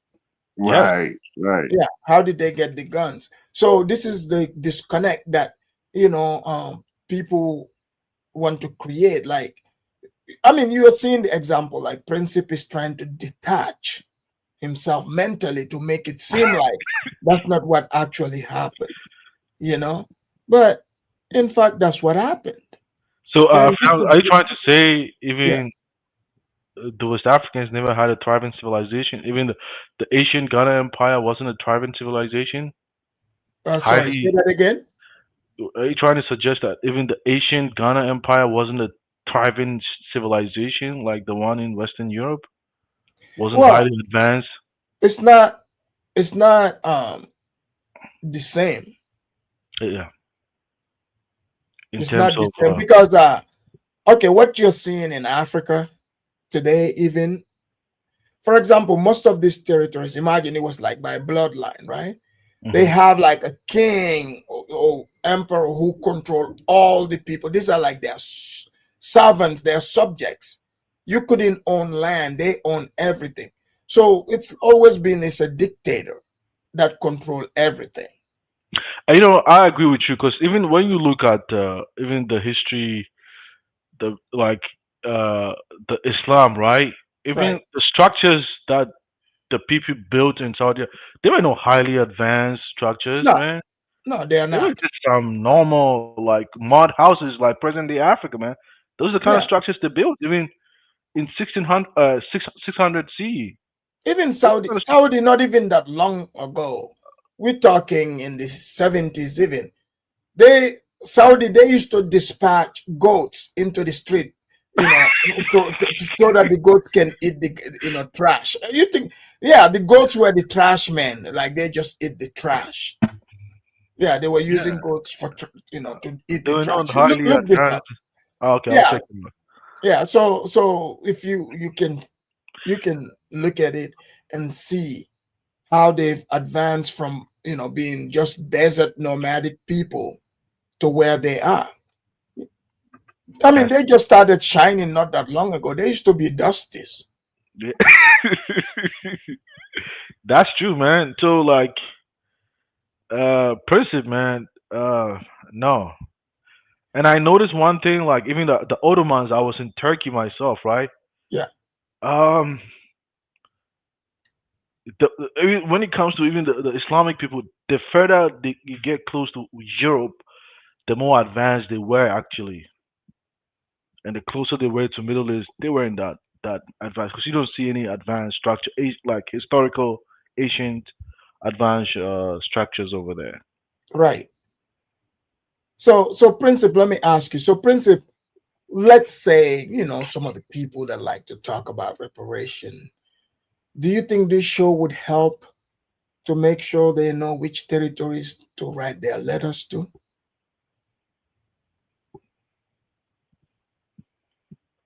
Are you there, Princip? And you know what's surprising to Afrodamus? And Princip is on that Haitian network again. A lot of the groups that were heavily involved, right? In the case of Ghana, most Black Americans when they go, they take the names of those people who are actually heavily involved in this slave trade. Yes, yes. So messed up, man. It's so messed up, man. Like But they take the I, names, I, I think Quincy cultures. got frustrated, man. I think Quincy got frustrated. He was like, man, like it's like three of you guys against me. So he bailed out. No, it's not about being against him. It's about you want to hear the point. I was trying to understand, like, you know he's trying to rewrite Yeah. what's already happened. For example, I'm not sitting here trying to figure out why, who did what or not. It's already happened. We know this. So now we're just trying to establish so people know these regions. That's where it actually majority of you come from. In Exactly, case, and the true yeah, purge. yeah, The true purge. Like majority of descendant of enslaved African came from Nigeria and Congo. yes. The two biggest country in West and Central Africa. That's where they mainly came from. You know, Cameroon, Cameroon, Nigeria, Congo. You know, Cameroon. I mean, like myself. I both I Even a trace prime my example, ancestry. even a prime example is when Yeah. in America, for instance, Hmm. when the drugs became a very lucrative uh, commodity in the black communities, they were willing to kill themselves just to make that buck. Right. It's no different from what happened on the continent. The more the guns came and everything, everybody was trying to capture everybody just to go get some, stuff from white massa. I mean, you can see it. You can see it happening today in Haiti. Like there are more guns in Haiti than people. It's So crazy, so so man. they've But been playing. They've been playing with guns, a long time. it's in our DNA, Afrodamis. I mean, that's why like when some of them say that, oh, we're not African, or we are Indians. I just laugh at them. It's ridiculous because I mean, everything our even people do laugh in Africa, we do it in the Americas. I even laugh at the ones who claim to be Moors. I'm like, man, the Moors? The No, what? the Moors, like the Yeah, Moorish that's people. like I Oh, said. the The Moors, Moors, the those Moors. are just the Arab Motisas. So I mean, if they want to be that, you know, and and and, Hold on, and, but and may I ask a question that's from the cool. Sahelic, all these Sahelic people here? What was the purpose of doing a show like this? Is it to admit guilt from the What Sahel guilt? type people like yourself? What The guilt? Mali people, the This is edutainment. Fula, the Hausa. This is education, sir. There's no guilt Yeah, here but because, your region is also complicit, bro. You guys are also complicit. sir, how can I be complicit in something that I wasn't even Your region. alive for? Your region. Your region. You're trying to put it all on Nigeria, but your Yeah, region is also complicit. Didn't you see the map, the red map? I don't mean come on. That was those Put come the map back. from The Senegal. map covered Senegambia. Yes, in Okay, Gambia. okay. Yeah, All right. yeah. So all right. Okay. All right. Princip, you just trying to do a gotcha. Like first you Yeah, yeah, like yeah, yeah. yeah. He's trying to give you a gotcha moment. But I do want to say this to my fellow. I'm still Haitian. In his eyes, I may not be Haitian, but brother, let me say this to you, man. You know that us Haitians, we are descendant of both, enslaved African, those that were capturing, enslaving, and those that were doing like the raiding. Those that were selling other enslaved Africans. You do know that we are descendant of both. As a matter of fact, I think that we are majority of us are descendant of the ones that were doing like the slave raiding.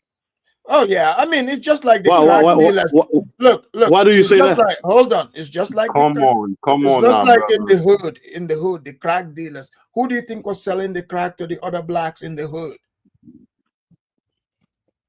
Who do you think was doing that? So it makes sense. It was other black people. People over there kicking it with the Portuguese, they're going out there, doing some raids against some tribes. And then maybe you got lucky a few times, you captured a couple of guys. One day, your day, you run out of luck too. Like, They capture your ass they too, man. capture you, and guess what? Exactly. That's exactly what They happened to Yeah. steal my your ancestor. ass. My ancestor was slave traders, Because you got to remember, and this happened yeah, over a period of 400 years. So different yeah. different Africans, even from those regions, different types of practices came about. Their motivations were different. Different kingdoms also. You got to remember, people, they were defeating each other. Um, for example, the Dahomey, they didn't become powerful until towards in the later tail of it. But when they started this, they did not exist at the time. When I say You know, exist, doesn't after mean that, the people were not there, but like their kingdom, Yeah. was not in Became powerful existence. because of the slave trade. Yeah, They're they so didn't have powerful. the power. Afrodamis, at one point, like the Yeah, I was Dahomey people, same like thing applies they to were Ashanti. dominated by the Yorubas. The Yorubas dominated the Dahomey to the point that the Dahomey they rebel against the Yoruba, and then they start winning wars against the Yoruba, and they're selling the Yorubas to slavery. Yeah, But you know, in That's good. That's Africa, good. initially, That's it look, good. was the look, Yoruba that was selling them to slavery, and look, then in they Well, split Africa, up, exactly. and they end up selling the Yorubas to slavery. No, and man, And guess Yeah. what? hold on, And guess guys, what? hold on, guys. Both of these ethnic group they were enslaved in Haiti. The Dahomey, the Yoruba, the Hausa, the Yeah, so Igbo, the it's like the Bakongo, same slave all of them were traders. enslaved in Haiti. Yeah, they did it to each other. They, you know, it's like karma. It's like pretty much, you know, people who was enslaving each other. They all ended up, you know, in the American In plantations, the same anyways. plantation. Yeah. They end up in the same plantation. So prime please example is don't put this on us. even the We even weren't part of this. even the No, no, no. I never. I'm not contesting that. I agree with that history. I'm trying to say that I was trying to understand what is the purpose of you? Are you trying to negate like your people are less implicit and these particular No, regions is more this is implicit? I'm trying to this, understand no, the no. reasoning. he's telling the truth though. It could be Well, possible. it's about there's no feelings attached to it, no motive. But as you yourself said, you know, we are taking a class here, aren't we? Yeah, Yeah, yeah, yeah. Of course. All right. But So you can raise your hands and question the professor. no, That's not out of the pot. President, let me yeah. give you an example. I did my ancestry DNA, and there was no connection with anybody on America that I had connection with.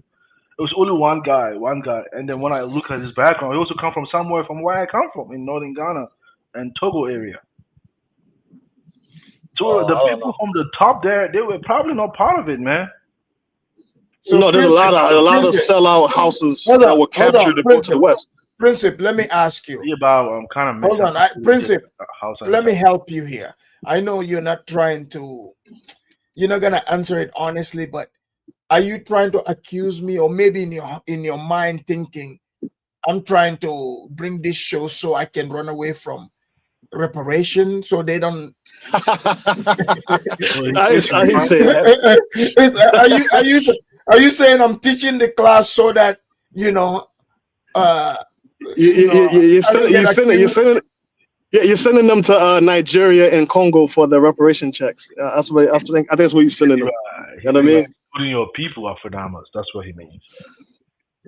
The what? No, but I get what you're saying. So Nuncio people were part of it. We're complicit. They need to go to Ghana for their checks.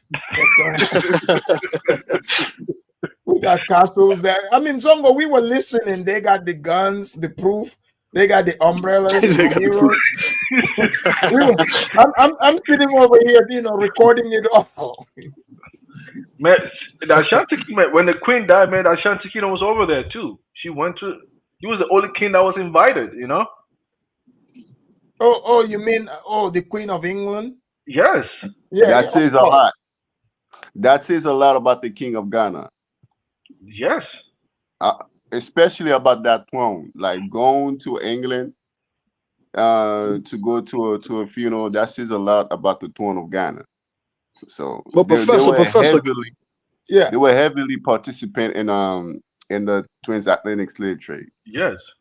But today, most of the blacks when they go and pay homage to those people, man, and these people are heavily involved too. yeah, that's a part of the Ashanti expansion. But professor, can you do a show on the difference between colonized nations and protectorates? I think you would know. I was reading about it. Well, for example, like let's say my country, Gambia, right? Yes. Okay. They have they divided into two regions. So around the coast, we was a colony. So the up country is a protectorate. Like Uganda, technically, like Uganda was not considered a colony. Uganda is a protectorate. Yeah, you got to break it down for the people. A lot of people don't know the difference, but I was reading about it. It's a huge difference. Just like Nigeria. Northern Nigeria was a protectorate. Yes. Yeah. Yeah, northern. Yeah, the houses. Your people, Massa. Yeah, sellouts. Yeah, You but know, yeah, for example, but God damn, now that you like wait, coming you from me. talk about And the wait, Fantis were protectors too. The Fantis. yes, and you talk about the colony and protectorate. You notice with Liberia, how come they don't want to call it a colony? You gotta channel Colin to come up here, man. You gotta be Well, careful with that you that see, L word. you see the founding fathers of Liberia. Do this look like the founding fathers of Liberia? Uh-huh. Oh, is that them? Yeah, the black colonial masters of Liberia. Let me see. Let me look at it. I'll have to bring I'm gonna I prepared the Liberia show. Yeah, we're waiting for that Liberian show, man. Yeah, no, I got the pictures here. I'll show you. See, this is the founding fathers. You see, that's the first president. Which one? Right here. The first president is the Motisa. The Motisa, you see. Oh, okay. You mean the So top this left is corner? like Samuel Doe. He's the one that conquered them. But see, you mean the top left corner? Yeah, you see the Motisa. The first president is the Motisa. Well, I mean, see, yeah. So yeah, I mean, so we'll have to have a show on it because it's confusing, because when you look at it, I've been studying Liberia more from the past. Liberia was the first, like the Israel-Gaza thing. Mm-hmm. Because you see, they, the only difference is, so, like the place they call Palestine today was colonized by the British. But at one point, it was under the Ottoman Empire, the British then.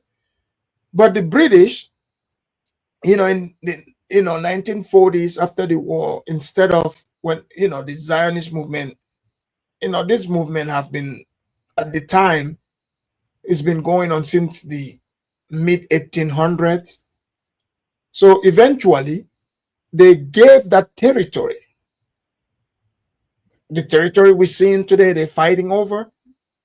So they brought the Jews.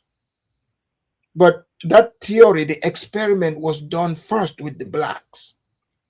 Because the blacks, they were free. And that territory was founded by the American Colonization Society, white people. So the white people brought the blacks over there. And the blacks colonized the place, just like the Jews are colonizing Palestine. That's true, man. It's an apartheid system created by blacks versus, So, we'll touch on it because I think they are trying to whitewash the blacks as not being colonizers.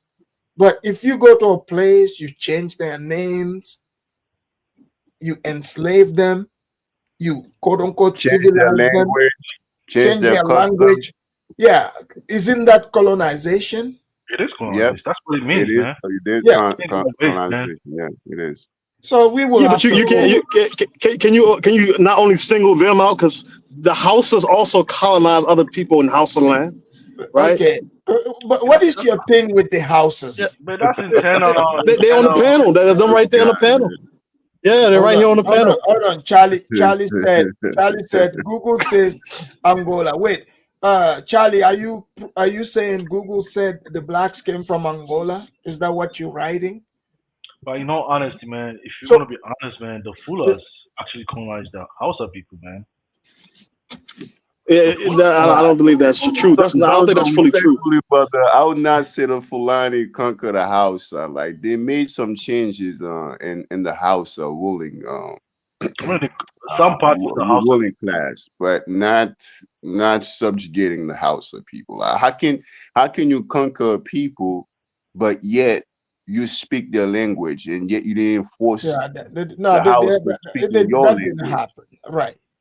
Yeah, okay, I'll say like it's a form of like. Let's bring in Archer. Archer, I hope your network is stable now. Yeah, it's a bit stable. Hopefully my phone don't die though. Oh but, man, what were you didn't charge it? Man, it's rough out here, man. I've been Yeah. trying to I've been listening for a while though, you know, and the thing is, going back to the shipping, Right. the thing is with Africa, right?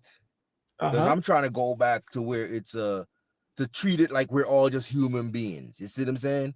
If you look at and I agree with you a lot of times, like as Black people in the West, particularly, we're trying sometimes to, because white people coming up, you know, the society would tell you, hey, you're nothing, you know, you don't have no civilization and nothing like this, right? So people now try to start searching for something that they can say, oh, look, I'm great, right? But in reality, if we go off modern ideas and modern science and biology and stuff like that, we're all human beings at the end of the day.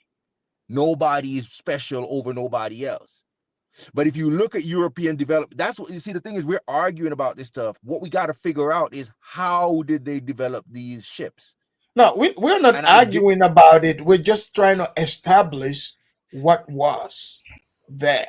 Right. You know, that's it's fine. not about the argument, because you know, in order, you know, to even find out how they did it, we have to first, you know, accept the truth.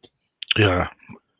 Define the problem first before you can move We have to define what it is. But we cannot, for me, like, we can sit here, you know, me and you and everybody, and do the Pan-African thing, talking about we built ships when we did. Because if you believe that you actually did it, you're just gonna be sleeping, man. Yeah, because that would mean then how did, you know, you built the ship? You know, what would be the reason to build it? Where were the Africans trying to get to? What would be the goal of them building the ship? Okay, so explain. Hold on. Can I answer that real quick? So explain in the European literature where they write that there was assisted by seafarers off the West African coast. Can you explain that? The seafarers? You're talking about the Somalis? No, on West African coast, man. The West African coast. Somali's not on the West African. Yeah, you can. When the Portuguese went to Senegal, when they went to parts of Mali and Yoruba areas, they were already seafarers in those regions. That helped them go around Ottoman blockades. Yes, with canoes. They still build those canoes today.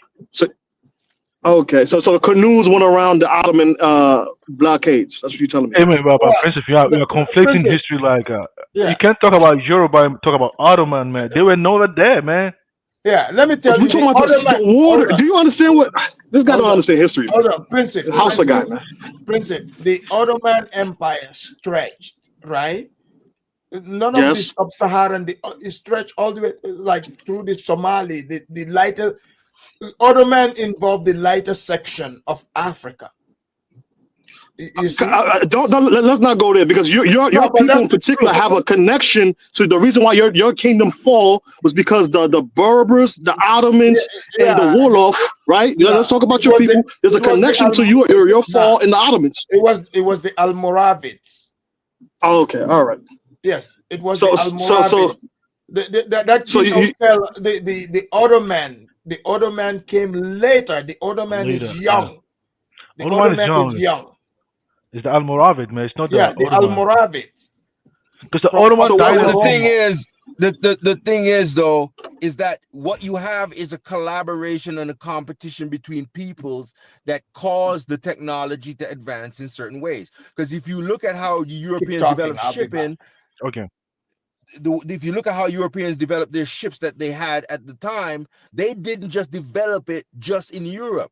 They took technology that they saw by interacting with Arabs and other cultures. It's just like the gunpowder. They didn't just develop the gunpowder on their own. They went to China, they saw gunpowder, and then they found the Chinese had uses for it, and they found other uses for it, or they use it in other ways, right? And so is that, but Africa, because of that big Sahara desert, in a way, is kind of isolated. But now that doesn't mean that over time you couldn't develop things, because if you look at the New World, if you look at the Incas and the Mayas, they developed pyramidical like structures, right? At least in the Maya, right? And certain type of level of civilization, right? But they're all Native Americans. But if you Do you mean But if you Umayyad look at the during Native the Islamic Americans in period? America, what's that? Do you mean Umayyad during the Islamic period? Is that what you mean, Umayyad period? No. I'm talking about in the New World now. I'm talking about South Oh, America and South America. Central America. If you look at the Mayas, you can go see some of their ruins right now where they call them like pyramids, Mayan pyramids, right?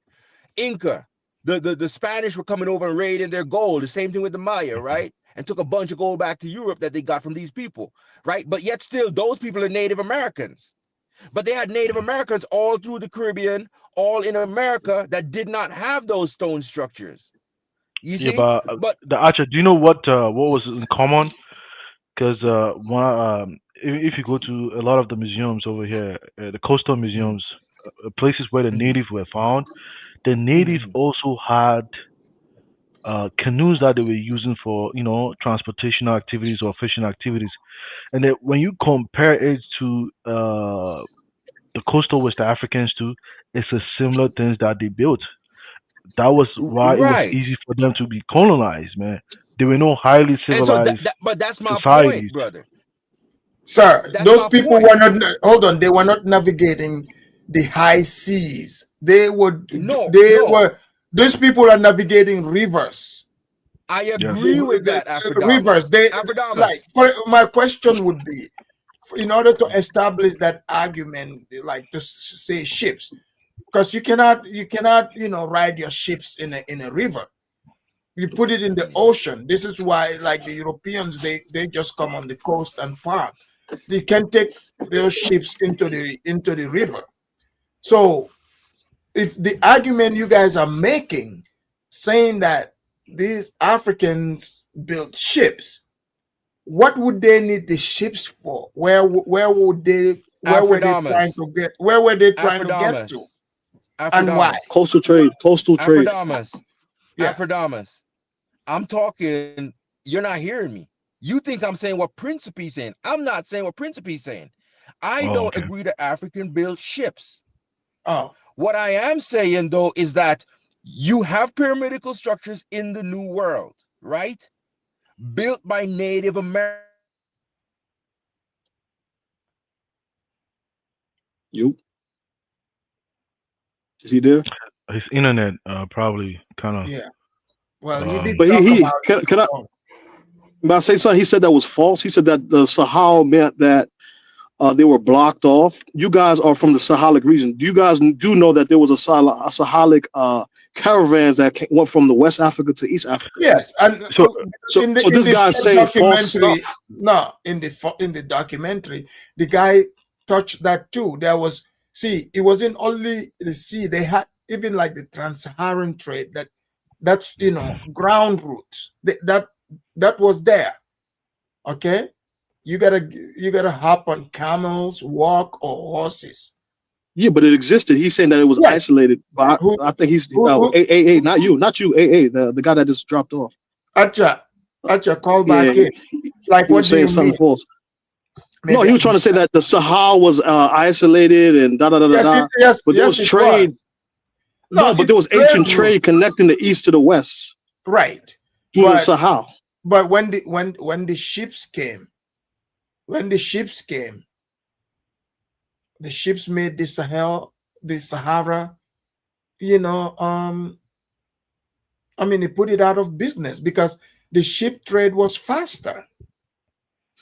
Exactly, but don't you think that's another element that caused the friction in those regions and those tribes? And I think he's trying to make it seem like there was nothing there until all these other things that we must learn from the Europeans. But there was other elements and other trade routes that was existent and thriving that was disturbed. But what was? Yes, go ahead. What's your argument? What was there? There was different trade routes that were already existing that was one of the things I noticed when you read history and even when you hear the oral history, like in Haiti and stuff, they'll talk about how like the certain like regions like were more powerful. Like the coastal regions was not as powerful as the internal regions, and that's one of it is because the Sahel trade connected those people closer to those other things that's coming from Eastern, like Asia or Eastern Africa. So they didn't like the water routes gave more power to coastal regions and coastal nations and coastal tribes. Yeah, I mean, I guess because in the past the water routes was not advanced, so many people rely on land as a means yeah, of yeah, transport. the land Yeah, route, but yeah. it makes sense. Like, would you rather, if you can get your goods, through if you can travel through ships versus, walking in the desert with camels, treacherous weather and all that. Like, which one would you choose? No, but there's also there was also pirates in the sea. There was still to this day. If you There are I just hold on, ask you the question. If man, you it's hard if to you fathom. do you understand? I'm talking about the Sahara Desert. Man, that is crazy, man. It's a lot of conflicts you're gonna So you are encounter. telling me, back in those days, there's more conflict on the seas than it is in those trade routes, which have so many conflicts: bandits, kidnappers, slave traders, Ethnic groups. ethnic groups that hate, and you can bypass all that in a ship. But you're that's telling me true. That's true. you're No, going but there to was. choose that route. Yeah, I'm not saying I'm saying you're right, but I'm trying to say it was not as it's not as sweet as you're trying to make it look. There was also But Princess, look at it. Look at it though. seafarers and pirates in the waters. Go ahead. Look I'm at it sorry. though. Because now that we have even modern shipping system now, the coastal seems to be the most advanced now. Most African It's the countries. fastest. It's Yeah, fastest. And I'm also talking the about the develop in other terms of man. development. Hold on. The other man, I don't know why you keep mentioning it, had nothing to do with West Africa. Yeah, yeah. Because even Ottoman, They wait, let me. deal with the East, in the Far East. Don't, Yeah. you want me to drop my proof, man? I can source No, up, no, man. no, I no, got no. proof, man. Let me say I something. got Even proof. the Sokoto Caliph was not part of even Ottoman Empire because Ottoman Empire was collapsed in 19 something, 1920 something. It's in the First World War, 1919. Yeah, Yeah, and Sokoto Caliph was in 1800s. yeah. So they were there, but Sokoto Caliph was not part of Ottoman Empire. That's why I Like, keep on saying. Princip, it's not like today where you know they had like Air Force One. They have like calling each other. That's not like these territories. They exist You gotta walk. separately. Some of these people weren't probably never were aware of each other's existence. And I'll tell you, some of my families they used to walk to go to Hajj, man, all the way on Right. the Sahel. They used to walk to go to Hajj, you know. But I would say I'll admit one thing. I think what Prince is trying to say is that some of the Muslim Africans, I mean, factually, I would say, would you call it like colonized, or you call it like they Islamized the Right. indigenous groups? Of course. So it's almost like, okay, let's say when they interacted with the Arabs and they got embraced Islam, they also went further to the blacks that received it. They also went further to enslave, no, they Islamized other groups that were not Muslims. That's what it did. It's not like the Arabs were the ones who were like the only ones But who the did it. Arabs were not the ones that brought that. The Arabs brought it, some like these kings, like they converted. Because if you look at like Mali Empire, right? Hmm. Example, Sunjata Keita was not a Muslim. He, but he had like the clerics, the writers. He hired some of the people. Those are Muslims coming from up north, like Hmm. Morocco. So they were in his courts. They were writers. You see, Okay. yeah. And over time, then his son, became Muslim. Then you have Mansa Musa became Muslim. So for the most part, like like their kings would become Muslim because it used to be prestigious for them to do that. And then eventually their subjects Also, also yeah. start converting. Usually, when your king embraces it, your subjects just follow. They just follow Right. through. Yeah. A prime So example, even in the case of just to move away from Islam. in the Ashantis, when they were conquered and they took their king, the Prempeh, to Seychelles for several decades. When he came, he was indoctrinated as a Christian, and when he came, he was the one who made it easy to spread Christianity among his subjects, like the Ashantis. That's what really happened. Yeah, So they, it's not really. he was Mandela before Mandela. So it's not really like the way you kind of make it seem is like, okay, some there were the ones that were in contact with the upper north, they change it, and those who also received it also brought it down. Because after that, I came to realize that my last name was kind of similar. And when the group that I thought on my maternal side that I thought I belonged to, I was reading their history, and they said we were not even indigenous. We When the Mali collapsed, we all kind of went downwards, and Yeah. we got absorbed into the different ethnic group. That's how it is, man. That's how it's always been, Princip. It's not like sometimes the history, the books alone does not, really give you too much details. You have to, ask, go there, do some, archaeological investigation and connect the dots. But unfortunately, a lot of Black Americans, when they read the books, they say the Moors, because I'll even give you one example. When I was Yeah, in the book, the author is Tariq Nasheed, and they believe it. when I was even in Turkey, right? When the Uh, Turkish people say someone was a black person, they call even the Yemenis people black people. The Yemenis, there's a lot of them black. You get what I'm saying? Yeah, a lot of them are So, actually black. so sometimes Yemen, by Yemen was a slave center in the Islamic world. exactly, Princip, man. So, man, it's kind of crazy, man, how the trade even to today, look at oil that we have, a lot of the natural resources that we have, it's really causing conflict to today in most of these countries. Look at what is going on in Congo. It's no different from what happened in the past. It's the same phenomenon. It's just that people are not connecting the dots. yeah, but I didn't say anything that's against it. I'm actually connecting the dots. I'm talking about current events. I'm talking about how those different elements of expansion led to that. The Moors, like I Well, said, I don't think the we Moors were can just talk one about group, but it's different tribes and different people who converted early to Islam that went into Europe and that had allegiance to the Ottomans and stuff like that. So they were like sellout groups. Even Massa Musa, in my eyes, is a sellout. So I don't really view certain people or certain history How can you say like it was how other salad? people Maybe view them. what if But I'm what just if trying to say that no? How can you say he it's is a a salad? sellout, bro. He was a What if sellout, bro. wait? What if He was listen? against traditional.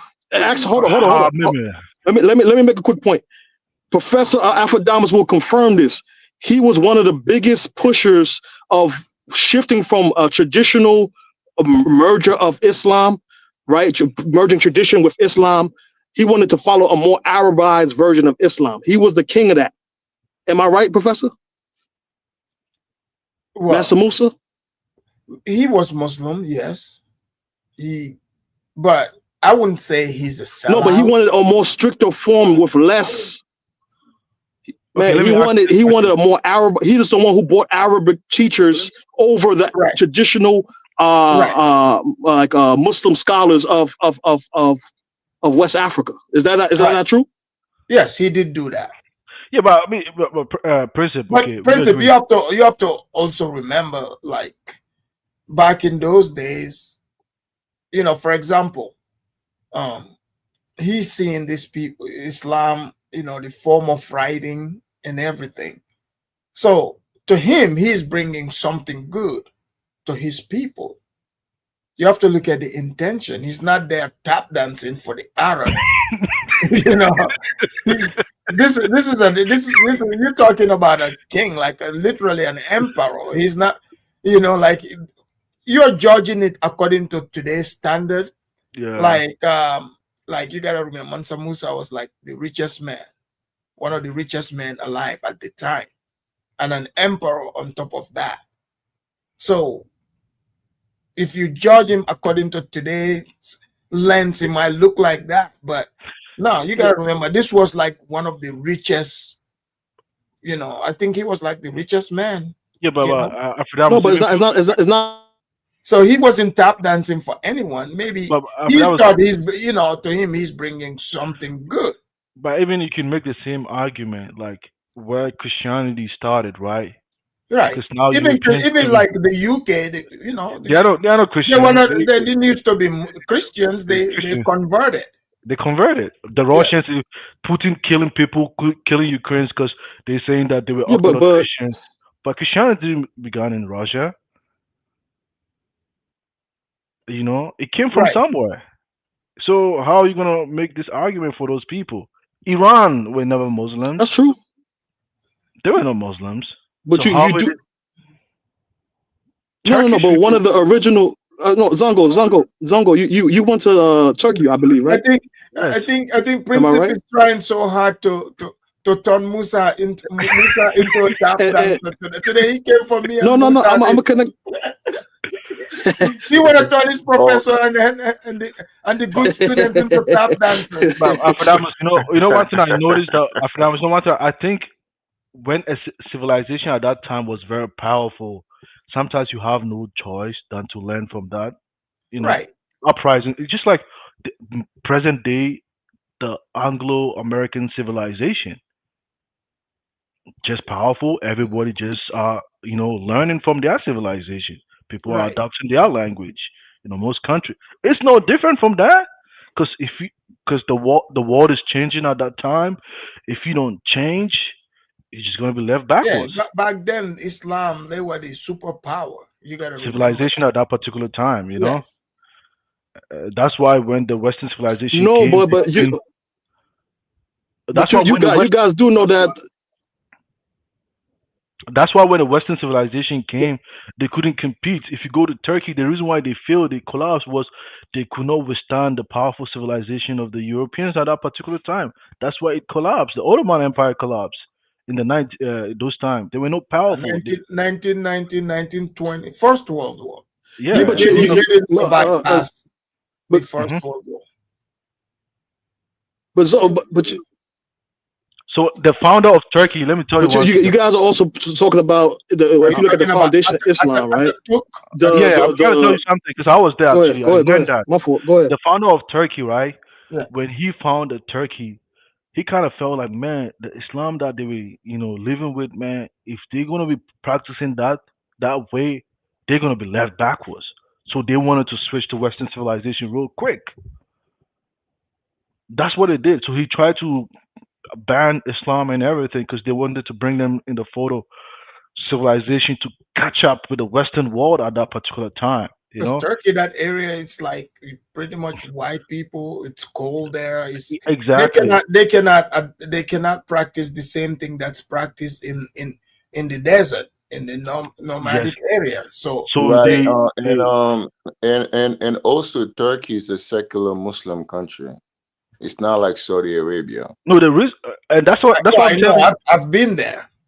And that's what Yeah. I'm telling you, because like if you read their history, they couldn't catch up. Even though he tried to push the Islamic people away, I don't know, for some reason they kind of regrouped and came back again. Because nowadays they're spoiling like the place with trying to Islamize the place.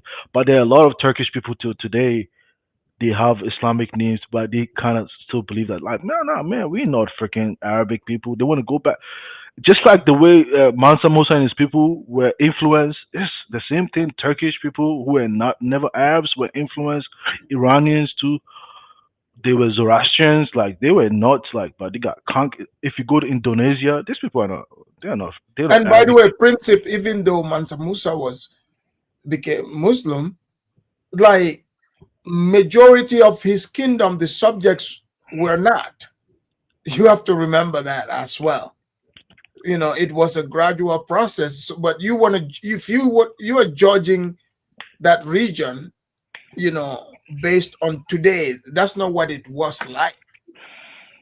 No, but if you when That's you not read about like majority of his kingdom were not. yeah, but when you read about the Because foundation, people did not have a form of reading at the time. So how are you going to Are teach you are, them? are you How are you going to serious? teach them? Yeah, Are you serious? yeah. In that, There was no form of writing. no. Reading from the people, the locals, the people you speak of. But hold on, the majority of the world didn't read like that. Even in Europe, they didn't read like that. Only I'm like not. scholarly You elites. No, see, it's the elite. He's talking about the you're elite. moving. Among the elites. He's not even talking I'm, about the average person. yeah, I'm talking. See, you moving the goalpost. You gotta remember, like, Um, He doesn't even accept that. the Pentateuch. I don't believe. Pentateuch. Hold on, the Bible, the Pentateuch that Moses wrote, the book. There was a time, like you could, like European, like they exchange. People wanted that book so much. The ones that could read it, they would learn, they would exchange it for a slave. That's how much the book was worth. So to someone now, you be outraged. How dare they do that? But back in those days, that was the normal transaction. That's normal. Not everybody could read. Not everybody knows to get that book. It was very few elite people. Very few. Yeah, but Yes. hold on. But you do know with the coming of the Arabs, because you got to remember historically, one of the biggest pusher of Islam was not the Arabs. If you read, even when you guys know better than me, some of the people that rejected his teachings was the Arab first, and it was Ottomans and certain Africans who converted early. They were the biggest spreaders of Islam, right? So with the coming of the Arabs into West Africa, they're the one who preached the most stricter form of Islam. They're the ones who's preaching that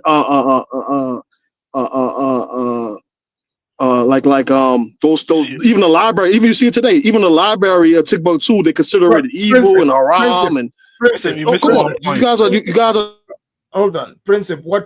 What's your point? Let me even help Princess to have clarity. See, when they were no, don't help. spreading, No, I don't need no help. I don't need no help. I don't no, I'm know. trying. I don't need help. My point is simply this. Hold on, let me say my point. How you tell me my point? How does that work? No, that's what I'm Only in trying House to of Land you do. do that, right? This is not House of Land. No, this not House of Land. My point is simply that there's a connection through all these things. When you talk about Mansa Musa, when you talk about the slave trade, even because the same thing, some of the things happen in Congo and in Angola when they converted over to Yeah, but, Christianity, majority of they the kind of slaves pushed came from. this watered down. Hold on, majority came I'm listening. from the Congo region, right? Okay, you're speaking about Islam, but the Congo region, Congo, they don't have yes. a lot of Islam there. How come Yeah. majority of the slaves came from there then? I know because Exactly. some of those leaders, when they cut partnerships with the Westerners and they created these kind of things, so that when they were selling their neighbors, they didn't care. You have to understand that Congo was not this whole DRC thing that you see. That's not ancient Congo. Congo I was did different explain. empires. That Yes, I did Angola, they had all explain. this different shit that Right, I yeah. So there explained wasn't. it.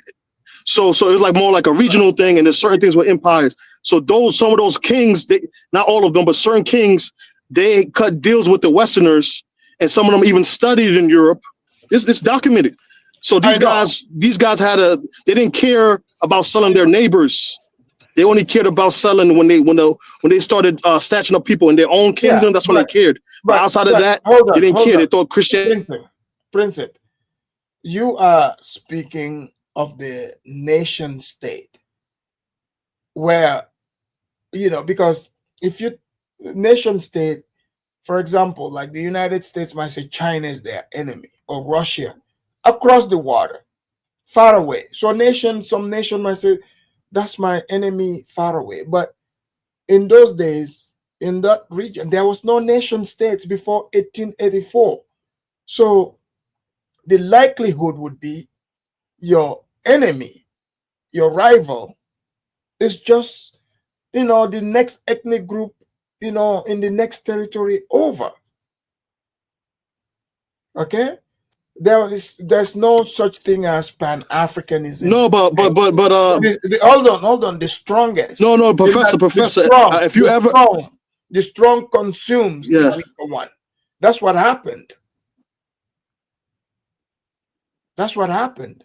The No, bottom but some of these guys turn Pan-Africanists when their people got snatched, when their yeah, people from when their they, individual yeah, kingdom got snatched, you're they talking started about preaching King. Pan-Africanism. Yeah, you're Go read talking Alfonso letter, Alfonso. Yeah, hold on. Alfonso, Yeah, right? hold on, Alfonso. Yes. Yes, you're talking about Alfonso. Alfonso did not preach no Pan-Africanism. Alfonso was, okay with his people conquering and selling other people over. Okay, until they started capturing more Yeah, and but more of his what people. happened when his people got snatched? That's what I'm saying. All these people, they defend their own people, but what goes around comes around. That's what ended up happening. Does that make sense? You snatched other I people. agree. I agree, but Yeah, that they snatch other people. Those other people also snatch them back.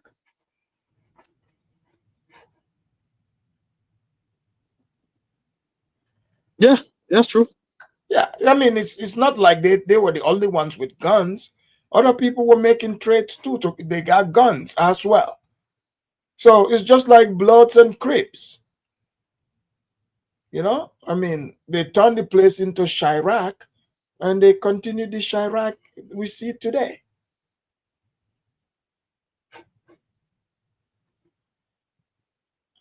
Guys, let's do our closing statements.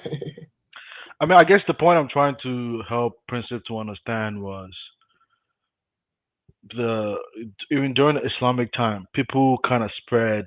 Some went eastward to spread, Islam over there. Some went, westward. Some went downward to the continent of Africa, right? So the early group that they had in contact with, when they convert them, those people accept the religion.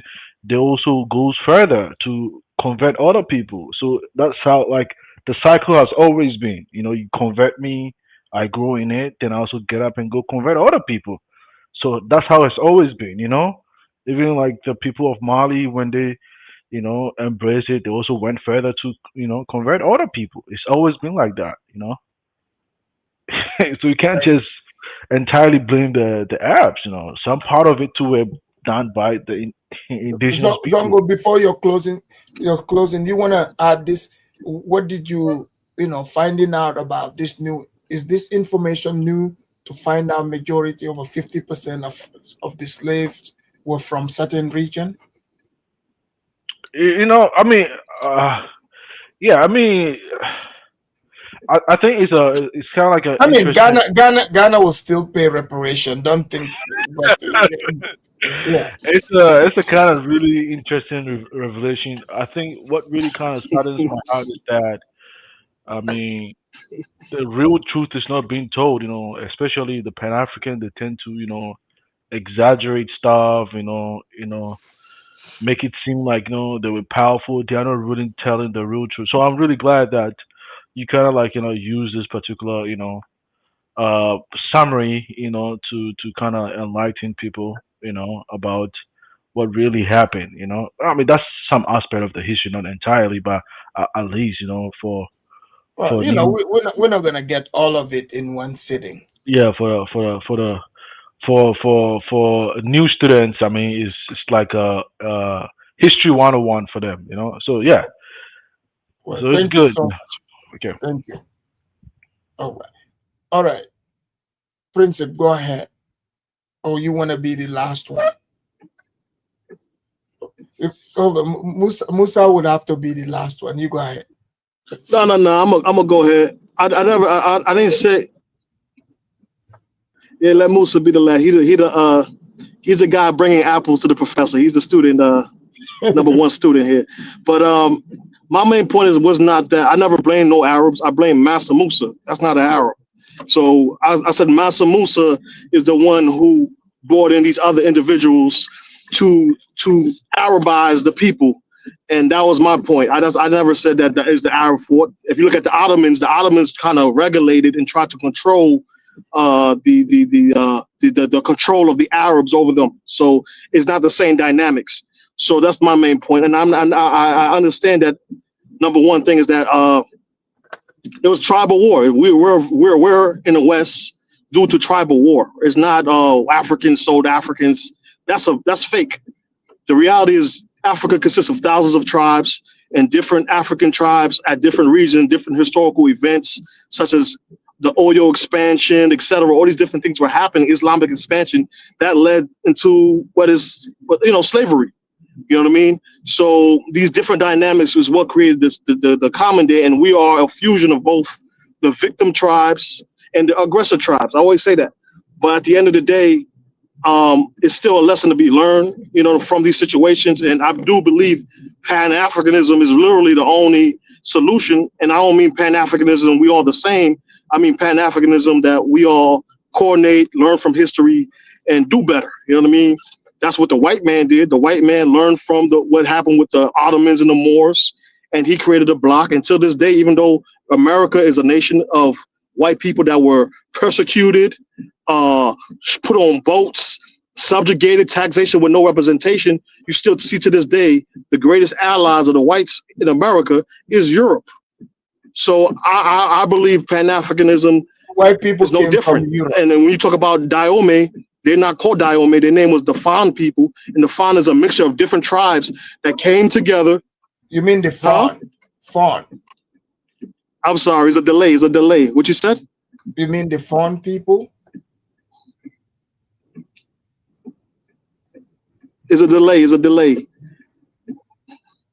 Yes, I met the Fon people, but there's a delay. So my main thing is that though the Fon people consist of different people, different tribes that came together. They're one of the original forms of Pan-Africanism. Even though some people don't like what they did, the oil was destroying them. Pause. They were destroying them, so they had to come together and create the Fon nation. But that's my whole take from it. We learn from our mistakes, not. Thank you. Yeah. Well. All right, Musa, go ahead. Musa, unmute yourself. Oh, I don't know what happened to him. Yeah, well, let's see here. Oh, Blue Jay, you came in late. We're towards the end of the show. Said I looked into Denmark, where a lot of my ancestry comes from, and they won't let us come back and get citizenship. Exactly. The European countries, they're not going to let you go back. But somehow over here, the Pan-Africans, when they say Pan-Africanism, they want to be given citizenship. Well, I'm glad I could help here. I showed the locations where over 50% of during the transatlantic slave trade, where most of the blacks, came from, according to what the receipts are showing. So please make sure you like and thank me for showing this valuable information. I hope this can help you understand that even though I know you can have your doubt, but know that this history here makes a lot more sense. So I will see you guys in the next one. And in the next video, the next stream, I've shown you guys highlights, the founding fathers of Liberia. So how the blacks always talk about white colonialists. Well,